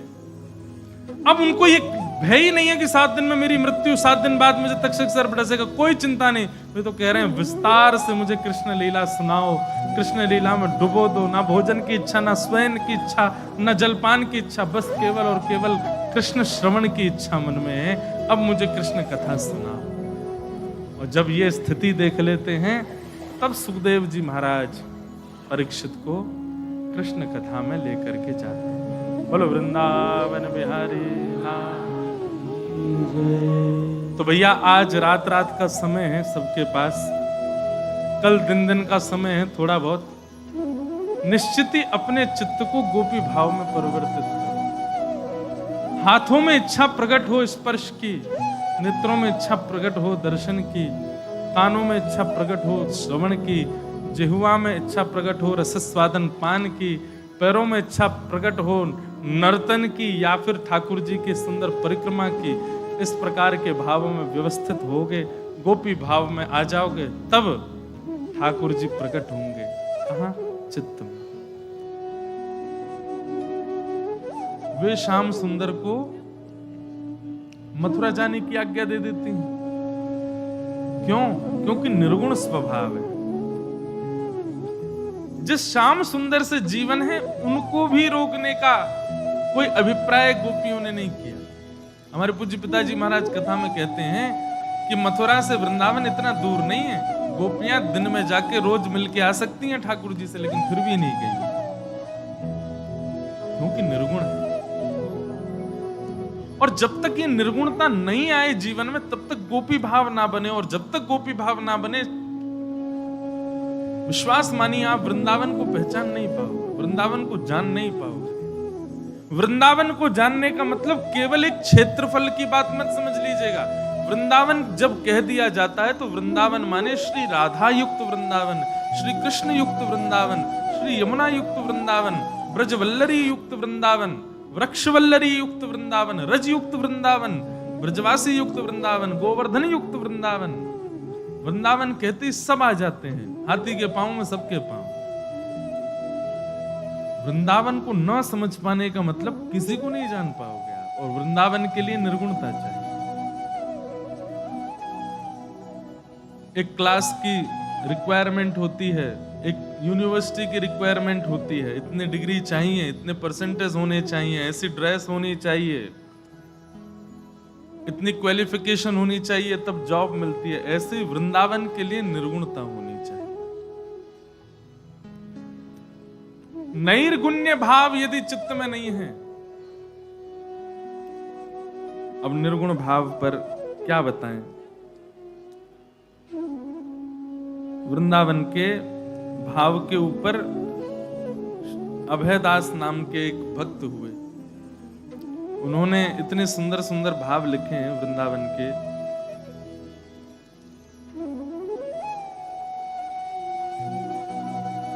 अब निर्गुण व्यक्ति ही लिख सकता है। अभी सुनाते हैं, रुको। बोल वृंदावन बिहारी लाल की जय।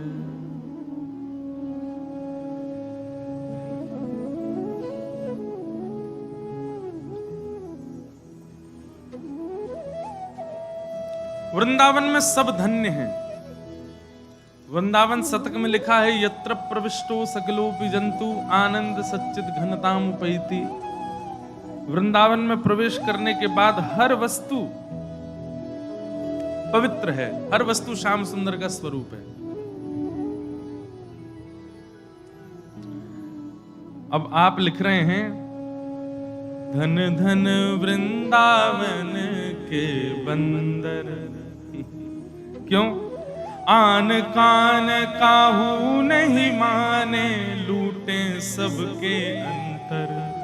धन धन वृंदावन के बंदर।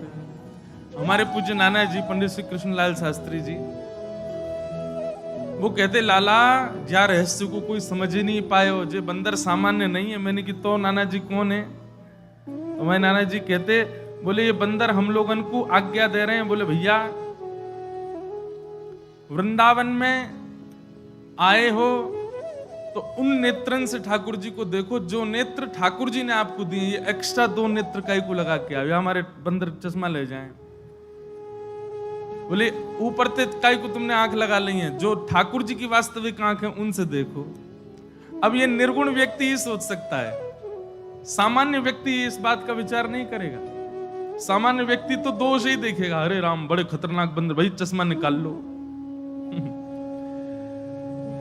धन धन वृंदावन की कोयल, क्यों? जिन बागन में रहे सदा ही, बोलत है मतवारी। बोलत आवे शब्द सुनावे, बैठे आम की डारी। धन्य है वृंदावन की कोयल। बोले क्यों? बोले जब कुहुक करके स्वर बोलती होगी तो उसके स्वर उन बागों में गूंजते हुए कभी तो बिहारी जी के कर्ण रंध्र में जाते होंगे, कभी तो राधा वल्लभ जी को सुनाई देते होंगे। धन्य है वृंदावन की कोयल, जाने वृंदावन में आकर के यह आनंद कियो। और क्या लिख रहे हैं? धन धन वृंदावन के गधा। वृंदावन के गधा भी धन्य है। बोले काय को? माटी ईंट पीठ पे ढोवे, सबके बनावे द्वार। वृंदावन में ब्रजवासी के घर कौन थे बने? बोले ईंट पत्थर बने, उन्हें उठा के कौन लाया? बोले गधा लेके आए। बोले धन्य है इन्हें ब्रजवासी के घर तो बनाए, इतनी सेवा तो करी, हम तो ये नहीं कर पा रहे हैं। जिन ब्रजवासी के घर जाए जाए करके ठाकुर जी ने आनंद माखन चुरायो, उन ब्रजवासी के घर इन गधान की कृपा से बने, ये धन्य है। गैल घाट में करें जीव का हो कत है मतवारे। और बोले कहाँ रहे मैं? बोले वृंदावन की गैल। गैल मतलब गलीन में, गैल मतलब मार्ग में, वृंदावन के मार्ग में धन्य है ऐसे। और क्या लिख रहे हैं? धन धन वृंदावन की चेटी। वृंदावन की चेटी भी धन्य है। बोले काय को? महाप्रसाद को किनका लेके जाए, भील में बैठी। कहा खावे वृंदावन की चेटी? बोले जो कछु पड़ो मिल जाए वही को खा जाओ। वृंदावन में कछु और पड़े कोई ना, सब ठाकुर जी को महाप्रसाद है। धन्य है वृंदावन की चेटी, महाप्रसाद पा करके अपने बिलन में जा करके बैठ जाए। है गयो ज्ञान ध्यान हृदय में, व्यधि जन्म है मेठी। सब रो ज्ञान धान सब है गो वाको। अरे सामान्य नगरन में जन्म लेवे से वारे तो धन्य तो वो चेटी है जो वृंदावन में जन्म रही है। धन धन वृंदावन के मेढक। वृंदावन के मेढक भी धन्य। बोले क्यों? ठाकुर की मोरी में बैठे, बोले न्यारे न्यारे। मेढक कहाँ रहते हैं? मोरी मतलब नाली। अब मोरी नाली को ही बोलते हैं, मोरी ब्रजभाषा को शब्द है। अब मोरी है तो कुछ अलग चीज, पर अब उसको आपको कैसे बताएं? कहते के मोरी नाली तीक है।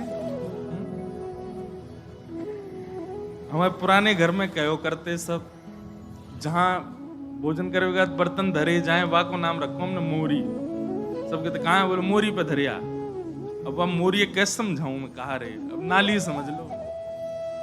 धन धन वृंदावन के मेढक, ठाकुर की मोरी में बैठे, बोले न्यारे न्यारे। और कहा करें भैया कितनों सौभाग्य इनको, महाप्रसाद को पानी पीवे, मिट गए पाप सवारे। धन धन वृंदावन के मेढक। बहुत बहुत लिखा है इन्होंने, एक एक चीज के लिए लिखा अभयदास जी। तो ये निर्गुणता, अब सतोगुणी रजोगुणी तमोगुणी की दृष्टि ऐसी नहीं हो सकती कि वो एक एक में गुण देखे। उसको तो सब में कुछ ना कुछ दोष बुद्धि दिखेगी। और अगर वृंदावन के कण में भी आपको दोष दिख रहा है तो लीला में तो आप प्रवेश कर ही नहीं सकते। निकुंज तो बहुत दूर की बात है।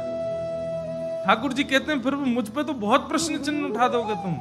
इसलिए वृंदावन लीला में प्रवेश करने से पहले निर्गुण बनना बहुत आवश्यक है। सतोगुण रजोगुण तमोगुण तीनों गुणों से रहित निर्गुण बन जाओ, तब वृंदावन में प्रवेश प्राप्त हो। और आज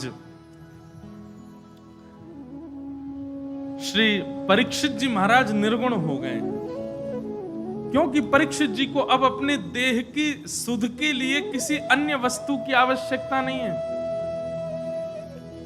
वे तो सुखदेव जी से कह रहे हैं कि भगवान आप तो बस कृपा करके बस अब कथा सुनाओ, कथा ही मेरा सर्वस्व बन गई है, इसके अलावा मुझे कुछ नहीं चाहिए। तब श्री सुखदेव जी महाराज कथा सुनाना प्रारंभ करते हैं। बोले अब तुम निर्गुण हो गए, अब हम लेके चलेंगे कृष्ण लीला में। और यहीं से प्रारंभ करते हैं। बहुत ध्यान से सुनिएगा। अब हम नंदोत्सव मनाएंगे फिर और चर्चा करेंगे। बोले बात ऐसी है कि पृथ्वी पर जब बहुत भार बढ़ गया तो पृथ्वी रोते रोते ब्रह्मा जी के पास गए और ब्रह्मा जी से जाकर के कहने लगे कि आप इन दुष्टों को क्यों बनाते हैं? ये सब मेरे ऊपर जन्म लेकर के पूरी पृथ्वी को भार युक्त कर रहे हैं। तो ब्रह्मा जी कहते हैं देवी देखो हमारी गलती नहीं है, हम पे तो मानव बनाने की फैक्ट्री है। फैक्ट्री में 100 आइटम बनते हैं, एक आध डिफेक्टेड बन जाए, हमारी गलती थोड़ी है। इतने सामान बनते हैं, सब एक आध तो ऊंच नीच हो ही जाता है। संसार में असंख्य मानव बनाए जा रहे हैं, एक आध यदि दूषित बन जाए तो इसमें मेरा दोष नहीं है। पुलस्त्य ऋषि के खानदान में ब्राह्मण कुल में भेजा मैंने रावण को, फिर भी राक्षस बन गया। आप चाहती हो कि इन राक्षसों का कल्याण हो तो आप महादेव से प्रार्थना करो, महादेव कृपा करेंगे तो इन सब राक्षसों का कल्याण हो जाएगा। पृथ्वी महादेव के पास गई, महादेव से जाकर के कहा हे महादेव इतने सारे राक्षस हो गए पृथ्वी पर, आप कृपा करो। महादेव बोले देवी हम चुन चुन के मारने वाले नहीं हैं, तो हम तो सीधे तीसरी आंख खोलेंगे सब मर जाएंगे, और हमारी तीसरी आंख खुलने में राक्षस तो मरेंगे ही मरेंगे, संग में जो भी बेचारे सही सलामत होंगे वो भी नष्ट हो जाएंगे। आपको यदि इन राक्षसों का कल्याण करवाना है तो आप तो विष्णु के पास जाओ, नारायण भगवान के पास जाओ। तब पृथ्वी समस्त देवताओं के साथ क्षीर सागर के तट पर आई और क्षीर सागर के समीप आकर के सबने पुरुष सूक्त का गान किया, ठाकुर जी से प्रार्थना की कि आप पृथ्वी की बात मानो ना। तब भगवान ने आकाशवाणी करके ब्रह्मा जी को आकाशवाणी सुनाई, किसी और को नहीं सुनाई थी, केवल ब्रह्मा जी को सुनाई थी। और ब्रह्मा जी ने उस आकाशवाणी को सुनकर के सबको बताया क्या कि वसुदेव ग्रहे साक्षात भगवान पुरुष परः जनिष्यते तत्प्रियार्थम संभवन्तु सुरस्त्रियः। ब्रह्मा जी आप आज्ञा कर दीजिए पृथ्वी बिल्कुल निश्चिंत हो जाए। हम स्वयं श्रीमन नारायण, हम स्वयं श्री कृष्ण ही रूप धारण करके आ रहे हैं, वसुदेव जी के यहाँ पुत्र बन करके आएंगे और आकर के पृथ्वी को आनंदित करेंगे, पृथ्वी के भार को हल्का करेंगे, संत जनों को सुख प्रदान करेंगे, वैष्णव जनों को सुख देंगे, अपने सब प्रेमी जनों को आनंद प्रदान करने के लिए हम आ रहे हैं, बिल्कुल निश्चिंत हो जाए पृथ्वी। ब्रह्मा जी ने पृथ्वी को आज्ञा कर दी तुम निश्चिंत हो जाओ, ठाकुर जी आ रहे हैं। महाराज जैसे ही देवताओं को पता चला कि ठाकुर जी आ रहे हैं तो सब देवता पृथ्वी में कोई ना कोई रूप धारण करके आ गए। कोई वृक्ष बन के आया, कोई पत्र बन के आया, कोई जीव बन के आया, सब ने आ करके वृंदावन में रूप धारण कर लिया।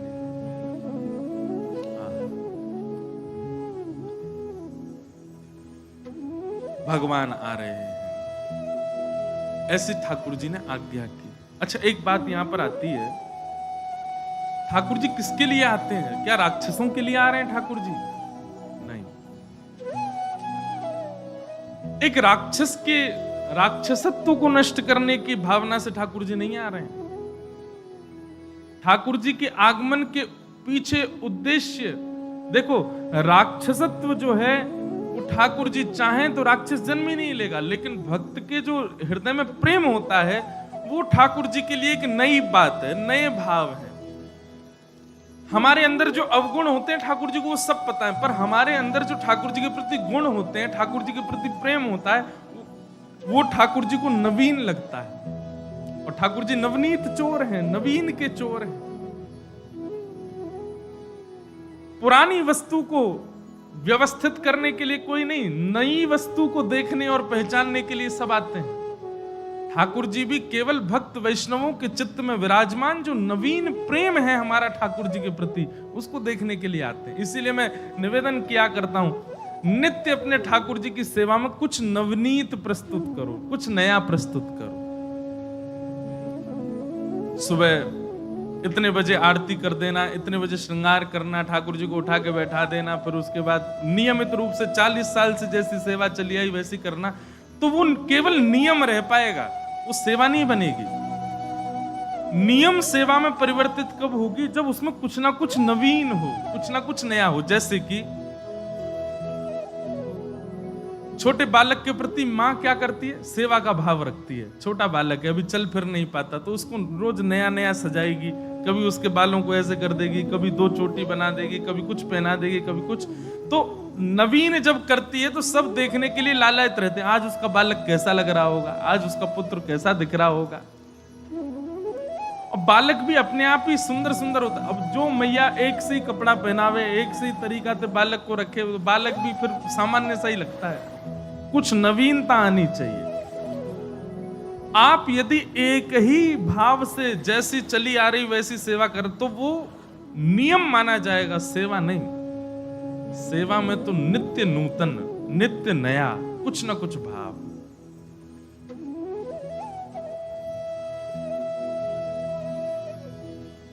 आज प्यारे गिरधर लाल जी ने यदि नीले कलर की पोशाक पहनी है, तो मन में भावना ऐसी है कि आज ठाकुर जी सरोवर के तट पर खड़े होकर के वंशी नाद कर रहे हैं।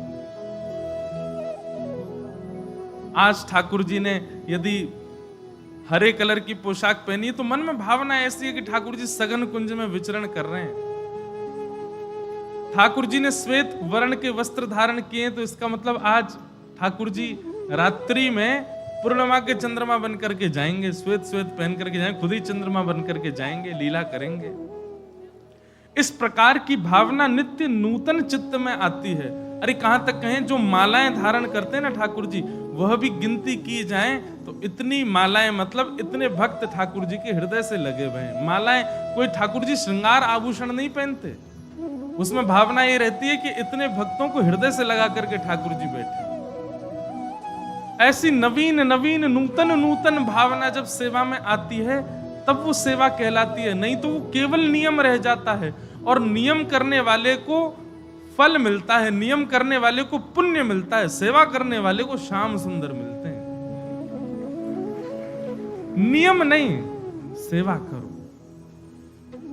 हमारा तो नियम है, हम तो ऐसे शंकर जी पे दूध चढ़ाते हैं, हम तो नित्य ये करते हैं। वो नियम करो, अच्छी बात है, पर अब वृंदावन रस में प्रवेश कर गए हो तो ठाकुर जी की सेवा करो। ने आज ठाकुर जी भी महाराज सवेरे सवेरे यूं सोचें कि भाई जल्दी उठेंगे, उठ करके तैयार होंगे, देखें तो आज कहा करेगो पतो नहीं, आज कछु नयो लेके आवेगो। ठाकुर जी को भी सोचने पे मजबूर कर दो कि आज कछु नूतन होने वाला है, कुछ नया होने वाला है, उसको सेवा कहते हैं। तो उस नूतन सेवा के लिए ठाकुर जी पृथ्वी पर आते हैं। कोई राक्षसत्व के वध के लिए या राक्षसत्व समाप्ति के लिए ठाकुर जी नहीं आते।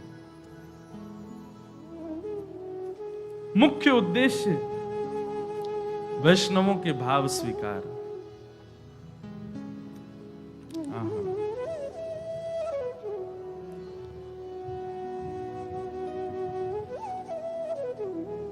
ठाकुर जी ने आज्ञा कर दी, वसुदेव जी के यहां हम पुत्र बनकर के आ रहे हैं, जाके सब तैयारी शुरू करें, पृथ्वी बिल्कुल निश्चित हो जाए। यहां सूरसेन मंडल के राजा सूरसेन, उनके पुत्र का नाम वसुदेव, मथुरा मंडल के राजा उग्रसेन, उग्रसेन के भाई देवक, देवक की बेटी देवकी।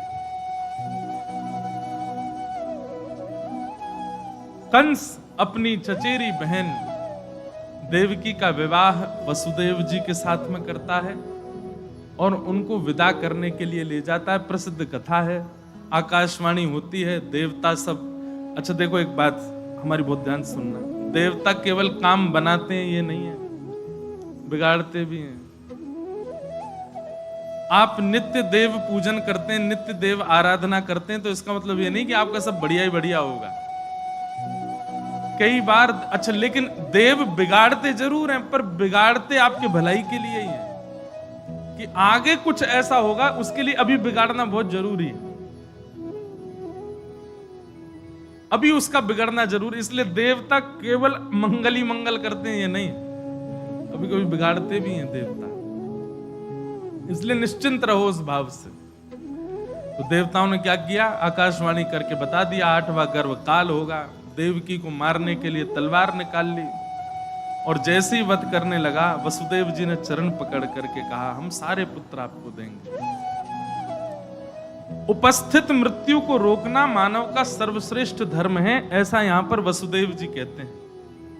आपको पता चल जाए, जैसे कई बार, बहुत ध्यान से सुनिएगा हमारी बात, कोई मरणासन अवस्था में हमारे परिवार में आ जाता है, भगवान ना करे कभी ऐसा हो, पर कभी कभी ऐसा होता है कि कोई व्यक्ति, हमें पता है कि अब इनके कुछ ही दिन रह गए हैं। कई लोग पता है क्या करते हैं, उनके लिए जाप बैठा देते हैं कि अब ये जल्दी चले जाएं, कष्ट ही तो पा रहे हैं। हमारी भावना एक प्रकार से दया की उस समय आ जाती है कि कष्ट ही तो पा रहे हैं, इससे बढ़िया तो ठाकुर जी इनको जल्दी बुला लो। लेकिन ऐसी भावना कभी नहीं आनी चाहिए चित्त में।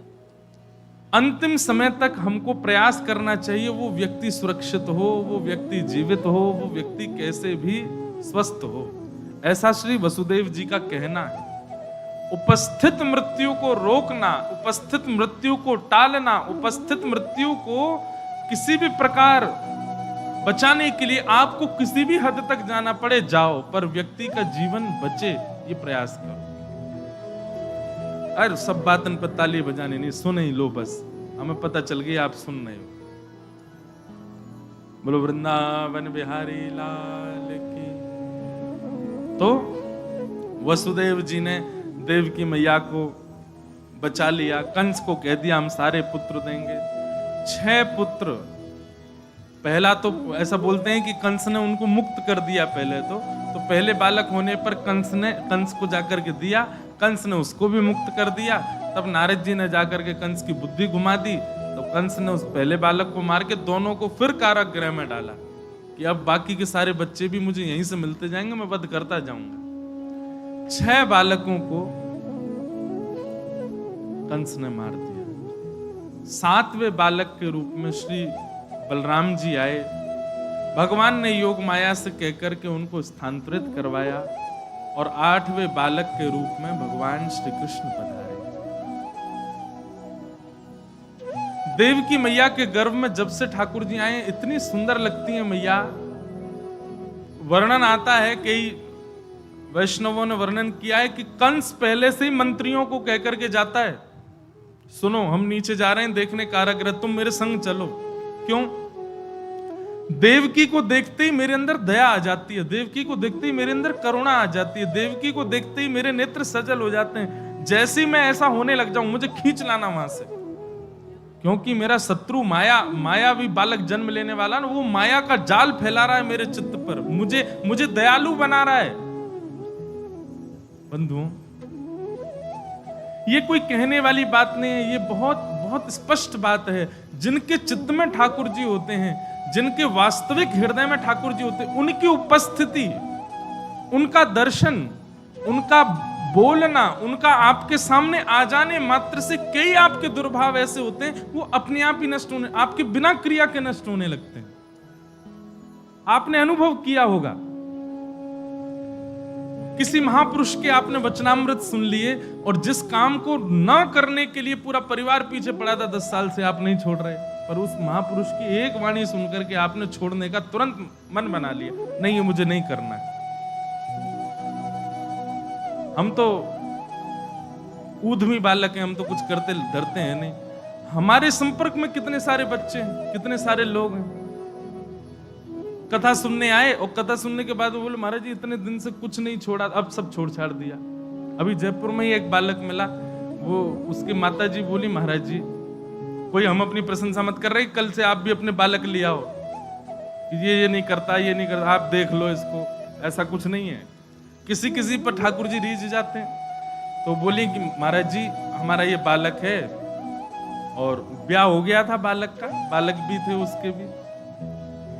बोले हम लोग ब्राह्मण हैं, फिर भी इसने कभी मांस नहीं छोड़ा, रोज खाता।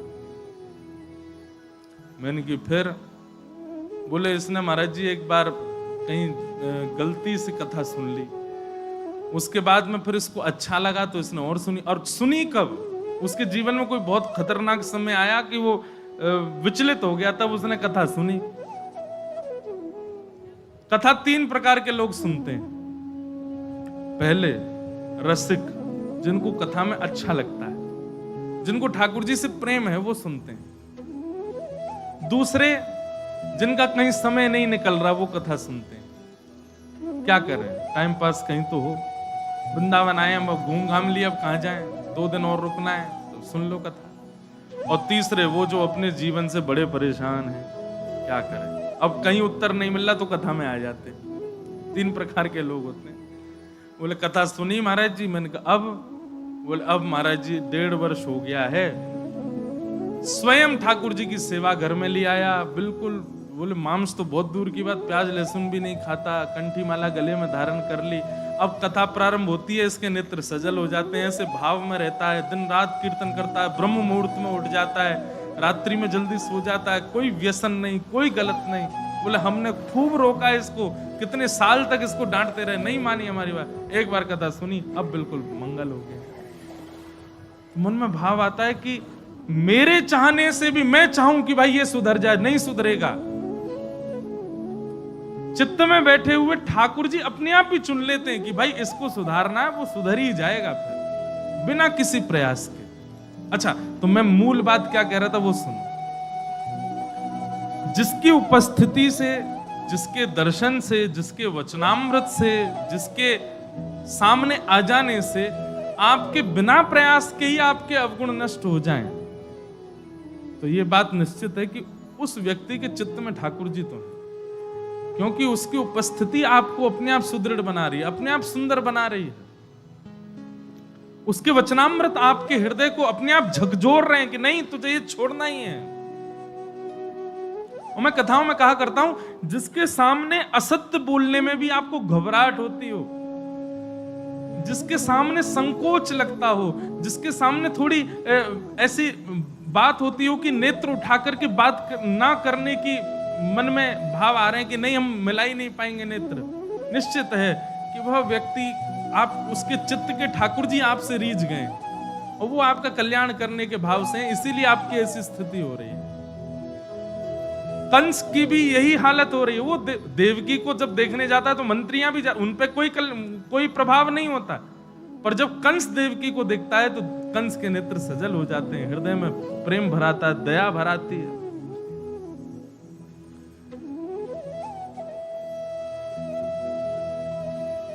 ठाकुर जी जिनके चित्त में आ जाते हैं उनका भाव ऐसा ही होता है। अभी भक्तमाल जी की कथा हो रही थी तो वहां पर श्री हितरवंश महाप्रभु का चरित्र जब आया तो उस चरित्र में ऐसा भाव, मैं आपको क्या बताऊं, मेरे से भक्तमाल अब निकल ही नहीं रही, मेरे अंदर ही बैठ गई है। मैं कहीं भी जाता हूं मुझे भक्तमाल जी के भाव याद आते जा रहे हैं। बहुत अद्भुत है।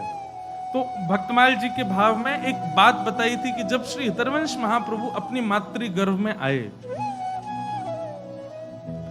तो उनकी माता जी तो यहां से देवबंद, कितना दूर वृंदावन से, देवबंद में विराजमान मैया के गर्भ में जब श्री हितरवंश महाप्रभु पधारे तो मैया को देवबंद में बैठे बैठे, अभी तक वृंदावन नहीं आई है, वृंदावन की चर्चा नहीं सुनी है, कभी कथा नहीं सुनी वृंदावन की, लेकिन वहां बैठे बैठे उनके बार बार चित्त में आवे वृंदावन वृंदावन वृंदावन। अपने व्यास मिश्र पतिदेव से कहें हमें वृंदावन कब लेके चलोगे।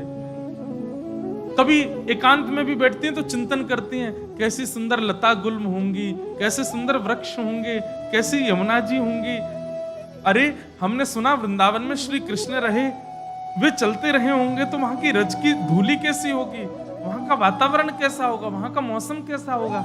अब ये सारे चिंतन अनायास उनके चित्त में आने लग गए। कोई प्रवचन नहीं सुना, कोई साधु की वाणी नहीं सुनी, कोई ग्रंथ नहीं पढ़ा, कभी दर्शन नहीं किए युगल सरकार के, लेकिन चित्त में, मन में एक भगवत भक्त आ गया तो धाम के प्रति निष्ठा प्रकट होने लगी।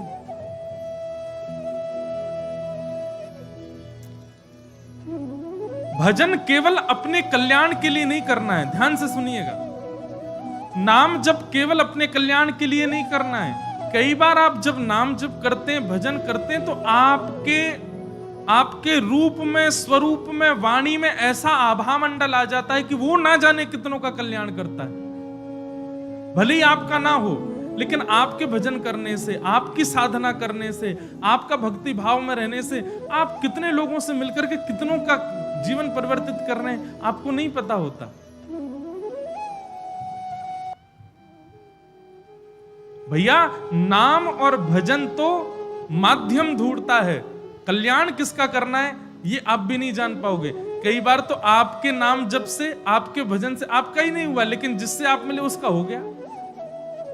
कितनी बार देखा गया, गुरुजनों ने खूब जप किया पर गुरुजनों को भगवत दर्शन नहीं हुआ, उन्हीं गुरुजनों की कृपा से शिष्यों को भगवत दर्शन हो गया।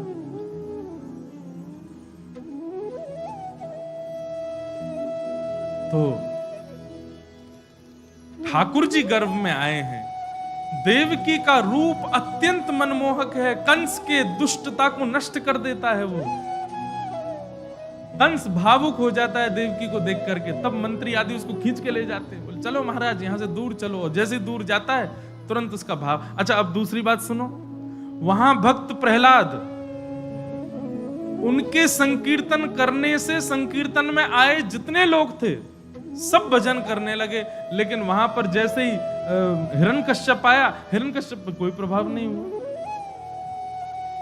सुनी है ना कथा, जब प्रहलाद जी महाराज संकीर्तन कर रहे थे तो सब दैत्य बालक नाचने लगे, आसपास के गांव के लोग भी आकर के नृत्य करने लगे, लेकिन हिरण्यकश्यप ने अपनी सारी सेना भेज दी, सेना भी कीर्तन करने लगी। जब हिरण्यकश्यप आया, हिरण्यकश्यप पर उसका कोई प्रभाव नहीं हुआ। हिरण्यकश्यप ने आके प्रहार ही किया प्रहलाद के ऊपर।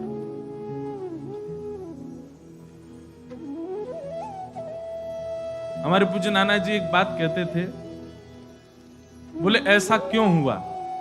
बोले प्रहलाद जी कीर्तन का करंट फैला रहे, अब वहां में जितने लोग आते गए वो सब प्रज्वलित होते गए, सबके चित्त में कीर्तन प्रकट होता गया, सब नाचते गए, गाते गए। लेकिन हिरण्यकश्यप आया, हिरण्यकश्यप पर उसका प्रभाव नहीं हुआ। क्यों? बोले भैया कितनों तेज वोल्टेज को करंट फैलो हो, बल्ब फ्यूज होगा तो जलेगो ही नहीं। बोले हिरण्यकश्यप फ्यूज हो भीतर थे, या हमारे नहीं जलो। अच्छा, वहां तो बात ऐसी आती है ना कि वे जय और विजय दैत्य हैं, जय और विजय ही दैत्य रूप धारण कर रहे हैं। उनको तो पता भी होगा कि हमको प्रज्वलित होना, तो जानबूझ के नहीं हो रहे होंगे, क्योंकि आए ही वो इसलिए ताकि ठाकुर जी यहां में हमारा वध करें। पर कंस जय विजय की श्रेणी में नहीं है ना, वो तो स्वच्छंद राक्षस है। वह भी जब देव की मैया को देखता है तो उसके चित्त में प्रेम प्रकट हो जाता है। इसलिए वैष्णवों का दर्शन, भजनानंदियों का दर्शन, भगवत गुणानुवाद गाने वालों का केवल दर्शन, वृंदावन में जैसे आके लिस्ट बनते, राधा वल्लभ जी जाना है, बिहारी जी जाना है, गोविंद देव जी जाना है और राधा रमन जी जाना है, ठीक है, 1 2 बार 4 बार 10 बार, ठीक है, नियम पूरा कर लिया। अब नए नियम बनाओ। अब क्या नियम बनाने? वृंदावन के रसिक जनों के दर्शन करो, वृंदावन के ब्रजवासीन के दर्शन करो, वृंदावन में ढूंढो वैष्णव जन कहाँ हैं, और जा जा करके। और वृंदावन में कई ऐसे भजनानंदी भी होंगे जो चाहते नहीं है कि आप उनके पास आओ, छुप करके जाओ, उनको श्रमित मत करो, दूर से दर्शन करो। वृंदावन में नई नई कुंज लताओं को ढूंढो, वृंदावन में नए नए वनों का दर्शन करो। अब परिवर्तन करो अपने दर्शन की विधा में। इन सबके दर्शन से चित्त में प्रेम लक्षणा भक्ति प्रकट होगी।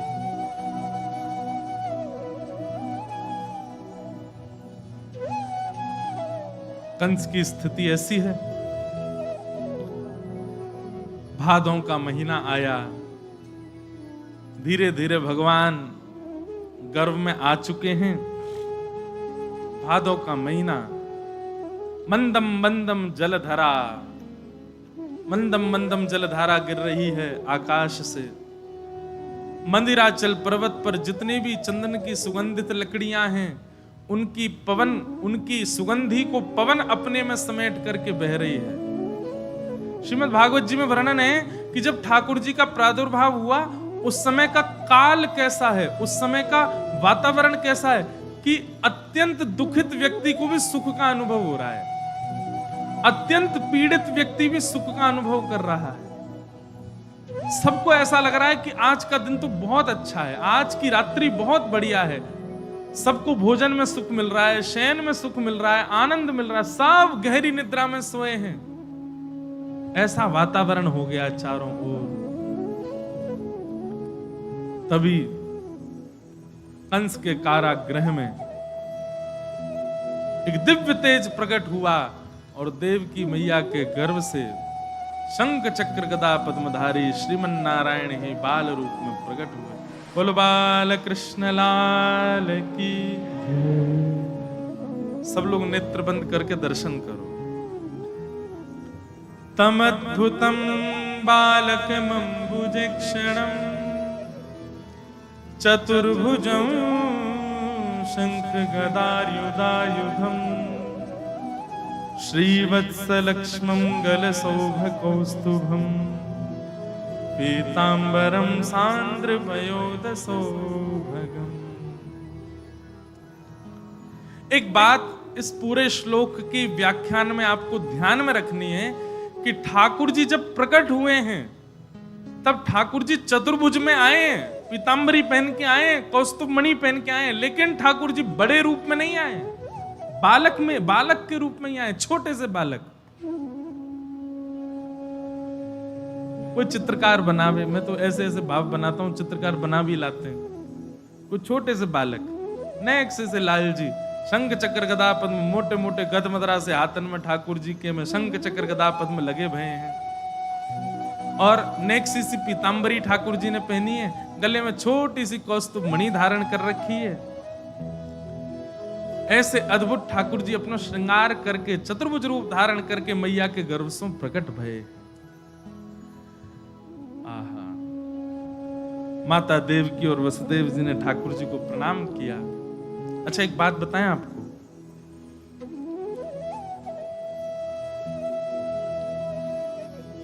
विराज जाओ भैया,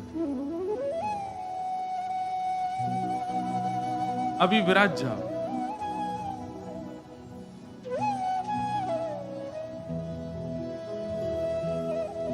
ठाकुर जी मथुरा, जब वृंदावन से मथुरा चले गए, उसके उपरांत ठाकुर जी चतुर्भुज रूप में ही रहे। समझ रहे हैं बात को? ये दो भुज ठाकुर जी तो केवल वृंदावन में ही रहे हैं। जैसे ही ठाकुर जी वापस मथुरा गए हैं और मथुरा से लेकर के द्वारिका लीला तक अधिकतर ठाकुर जी चतुर्भुज रूप में ही रहे, अधिकतर। और विशेष रूप से कब? जब देवकी मैया सामने होती हैं तब। ऐसे हमारे रसिक जन बताते हैं, क्योंकि देवकी मैया ने चतुर्भुज ठाकुर जी को जन्म दिया ना, तो इसलिए वो ठाकुर जी जब दिखते हैं तो उनको उसी भाव से देखती है कि चार भुजा वाले हैं मेरे लाला। तो देवकी मैया जब भी उपस्थित होती ठाकुर जी चतुर्भुज रूप में ही रहते हैं तब, क्योंकि मैया के लाला वही है। ये दो भुज ठाकुर जी तो महाभारत युद्ध में रहे, बीच में विराट रूप धारण किया, अपने गोकुल वृंदावन की लीलाओं में रहे, आदि आदि भावों में रहे, लेकिन देवकी मैया के सन्मुख ठाकुर जी चतुर्भुज रूप में ही रहे। इस बार द्वारिका में जब वृंदावन द्वारिका मिलन महोत्सव हुआ था, ब्रज द्वारिका मिलन, तो वहां पर यह भाव पुष्ट हुआ था कि द्वारिका में ठाकुर जी चतुर्भुज क्यों हैं? बोले क्योंकि ये देवकी नंदन ठाकुर जी हैं। देवकी नंदन ठाकुर जी चार भुजा में ही रहते हैं। अभी सुनना, एक दो बातें बताएंगे नहीं। तो ठाकुर जी चार भुजा में प्रकट भये। मैया ने गोद में लेकर के ठाकुर जी को पयोधर पान कराया। भगवान छोटे से बालक बन गए, दो भुजा धारण कर ली। वसुदेव जी से आज्ञा की कि आप हमको लेकर के जाओ और जाकर के गोकुल में नंदरानी यशोदा मैया के बगल में सुवाए दो, और वहां एक बालिका ने जन्म लिया, उसको लाकर के कंस को दे देना। तो 11 वर्ष 56 दिन लीला करने के बाद हम वापस आएंगे। तब वसुदेव जी महाराज ठाकुर जी को लेकर के गोकुल जा रहे हैं। हथकड़ियां खुल गई, बेड़ियां खुल गई, सारे द्वारपाल सोए हैं, चट चट सब ताले खुलने लगे। इसका भी भाव ऐसा बताया जाता है, ठाकुर जी कहते हैं मेरी शरण में आने वाले के सारे बंधन मैं खोल देता हूं। फिर कोई बंधन नहीं रहता उसके पास, कोई बंधन युक्त नहीं रहता, वो सारे बंधन मैं छोड़ देता हूं, खुलवा देता हूं। ठाकुर जी से कभी ये शिकायत मत करो कि नाथ इतने बंधन जीवन में हैं, हम शरण में कैसे आए। बंधन युक्त होकर के शरण में चले जाओ। गोपियां कोई अपने परिवार, घर कुल कानी सब छोड़ छाड़ करके नहीं आई, सबसे युक्त होकर के ठाकुर जी के चरण में आ गई और भगवान के चरणों में आकर के कहती है, मैवं विभोर भवि भवान कदितुम नृशंसं संत्यज्य सर्व विषयांस्तव पादमूलम भक्ता भक्ता भजस्व दुर्वग्रहमात्यजास्मान् देवो यथादि पुरुषो भजते मुमुक्षु। ठाकुर जी आप जानो, हम तो बस आ गए हैं आपके पास, अब क्या करना है, कैसे करना है, ये आप संभालो।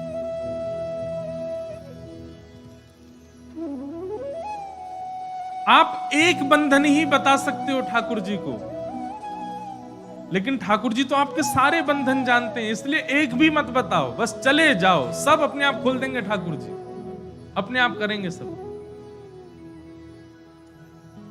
आपने कहा ये बंधन कितनी गिनती करोगे, ज्यादा से ज्यादा 4 बंधन बता दोगे, लेकिन बंधन तो 400 हैं जीवन में, इसलिए ठाकुर जी को एक भी मत बताओ, बंधन युक्त ठाकुर जी के पास चले जाओ। ठाकुर जी अपने आप देख लेंगे कहां किसको कैसे खोलना है। वसुदेव जी ने जैसे ही ठाकुर जी को गोद में लिया, हथकड़ियां खुल गईं, बेड़ियां खुल गईं, चट्ट चट्ट सारे ताले खुल गए, सारे बंधन खोल दिए ठाकुर जी ने। चलो भगवान को लेकर के श्री वसुदेव जी महाराज गोकुल पहुंचे और गोकुल में जाकर के नंदरानी यशोदा मैया के बगल, अब ध्यान से सुनना, एक जगह शास्त्रों में ऐसा वर्णन है कि देवकी मैया ने 2 बालकों, यशोदा मैया ने 2 बालकों को जन्म दिया, एक लाली है और एक लाला है। अब प्रमाणित इसके श्लोक भी हैं, वो कल मैं जरूर सुनाऊंगा कि कैसे उसका प्रमाण है। पर यशोदा मैया ने 2 बालकों को जन्म दिया, एक लाली है और दूसरे लाला है। लेकिन वसुदेव जी जब पहुंचे तो ठाकुर जी ने मन में विचार किया कि कहीं वसुदेव जी को लाला दिख गया तो वसुदेव जी मुझे वापस ले जाएंगे, बोले इन पर तो लाला है, फिर काय को दें में हम अपने लाला को ले जाएंगे। तो ऐसी माया फैलाई ठाकुर जी ने कि वसुदेव जी को वो लाला नहीं दिखाई दिया, केवल लाली दिखाई दी। वो लाला कौन है? वो है नंद नंदन श्री कृष्ण। और ये जो डलिया में बैठ करके आए ये कौन है? ये देवकी नंदन श्री कृष्ण। अब आप कहेंगे नंद नंदन देवकी नंदन अलग अलग है, नहीं, वो ठाकुर जी का माधुर्य रूप है और ये जो डलिया में बैठ के आए ये ठाकुर जी के ऐश्वर्य रूप है।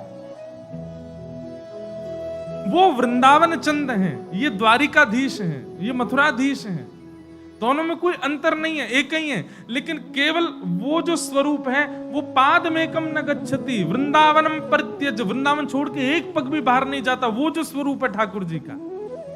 और राक्षसों को मारना, द्वारिका जाके बसाना, 16,108 ब्याह करना, रुक्मणी जी से विवाह करना, महाभारत का युद्ध करना, ये सारी लीला कौन कर रहे हैं? देवकी नंदन श्री कृष्ण। थोड़ा कॉम्प्लिकेटेड होगा लेकिन ध्यान से सुनना। तो जैसे वसुदेव जी पहुंचे तो यशोदा मैया के बगल में एक लाली सोई है, लाला नहीं दिखाई दिए। तभी वसुदेव जी ने अपने बालक जो सिर में धर के लेके आए उनको उठा करके वहां बगल में सुना, जहां सुलाया वहीं नंद नंदन कृष्ण लेटे थे और नंद नंदन कृष्ण में ही देवकी नंदन कृष्ण विलीन हो गए, दोनों एक हो गए। अब आप ये बात कहेंगे कि महाराज ये देवकी नंदन कृष्ण को आने की क्या जरूरत थी, ये वहीं रह आते, यहाँ नंद नंदन कृष्ण रहते। भगवान तो कुछ भी कर सकते हैं, एक साथ 5 जगह लीला कर सकते हैं। तो हमने पहले ही बताया देवकी नंदन कृष्ण जो है ये ऐश्वर्य रूप है ठाकुर जी का। राक्षसों को वध करने के लिए जब भी पूतना आई, अघासुर आए, बकासुर आए, धेनुकासुर आए, जितने भी राक्षस आए वृंदावन में, गिरिराज पर्वत धारण करना, जो भी ऐश्वर्य की लीला करनी थी, तब ठाकुर जी देवकी नंदन कृष्ण बन करके लीला करते थे। लेकिन जब माधुर्य रस में जाना होता था, वेणुनाद करना है, ग्वाल बालों के संग छाक लीला करनी है और गोपियों के संग रास विहार करना है, यमुना क्रीड़ा करनी है, माखन चोरी करनी है, माधुर्य की लीला जब करनी होती है तो ठाकुर जी नंद नंदन बन करके करते हैं। लेकिन जैसे ही राक्षस आ जाता है, तुरंत ठाकुर जी अपने ऐश्वर्य रूप को प्रकट करके और उसका वध कर देते हैं। अब आप कहेंगे ऐश्वर्य और माधुर्य ये दोनों एक जगह नहीं रह सकते। प्रेम जहां होगा वहां ऐश्वर्य को गौड़ होना पड़ेगा। आप प्रेमी भी हो और अपने ऐश्वर्य को भी साथ लेकर के बैठे हो तो आपका प्रेम नष्ट हो जाएगा। इसलिए ब्रजवासियों के लिए, वृंदावन के लिए सदा ठाकुर जी का प्रेम स्वरूप बना रहे, इसलिए ठाकुर जी ने अपने ऐश्वर्य स्वरूप को मथुरा भेज दिया। नंद नंदन श्री कृष्ण तो वृंदावन के रग रग में विद्यमान हो गए, क्योंकि ऐश्वर्य श्री कृष्ण आगे की लीला करेंगे। प्रेमी श्री कृष्ण नहीं जा सकते वृंदावन छोड़ करके।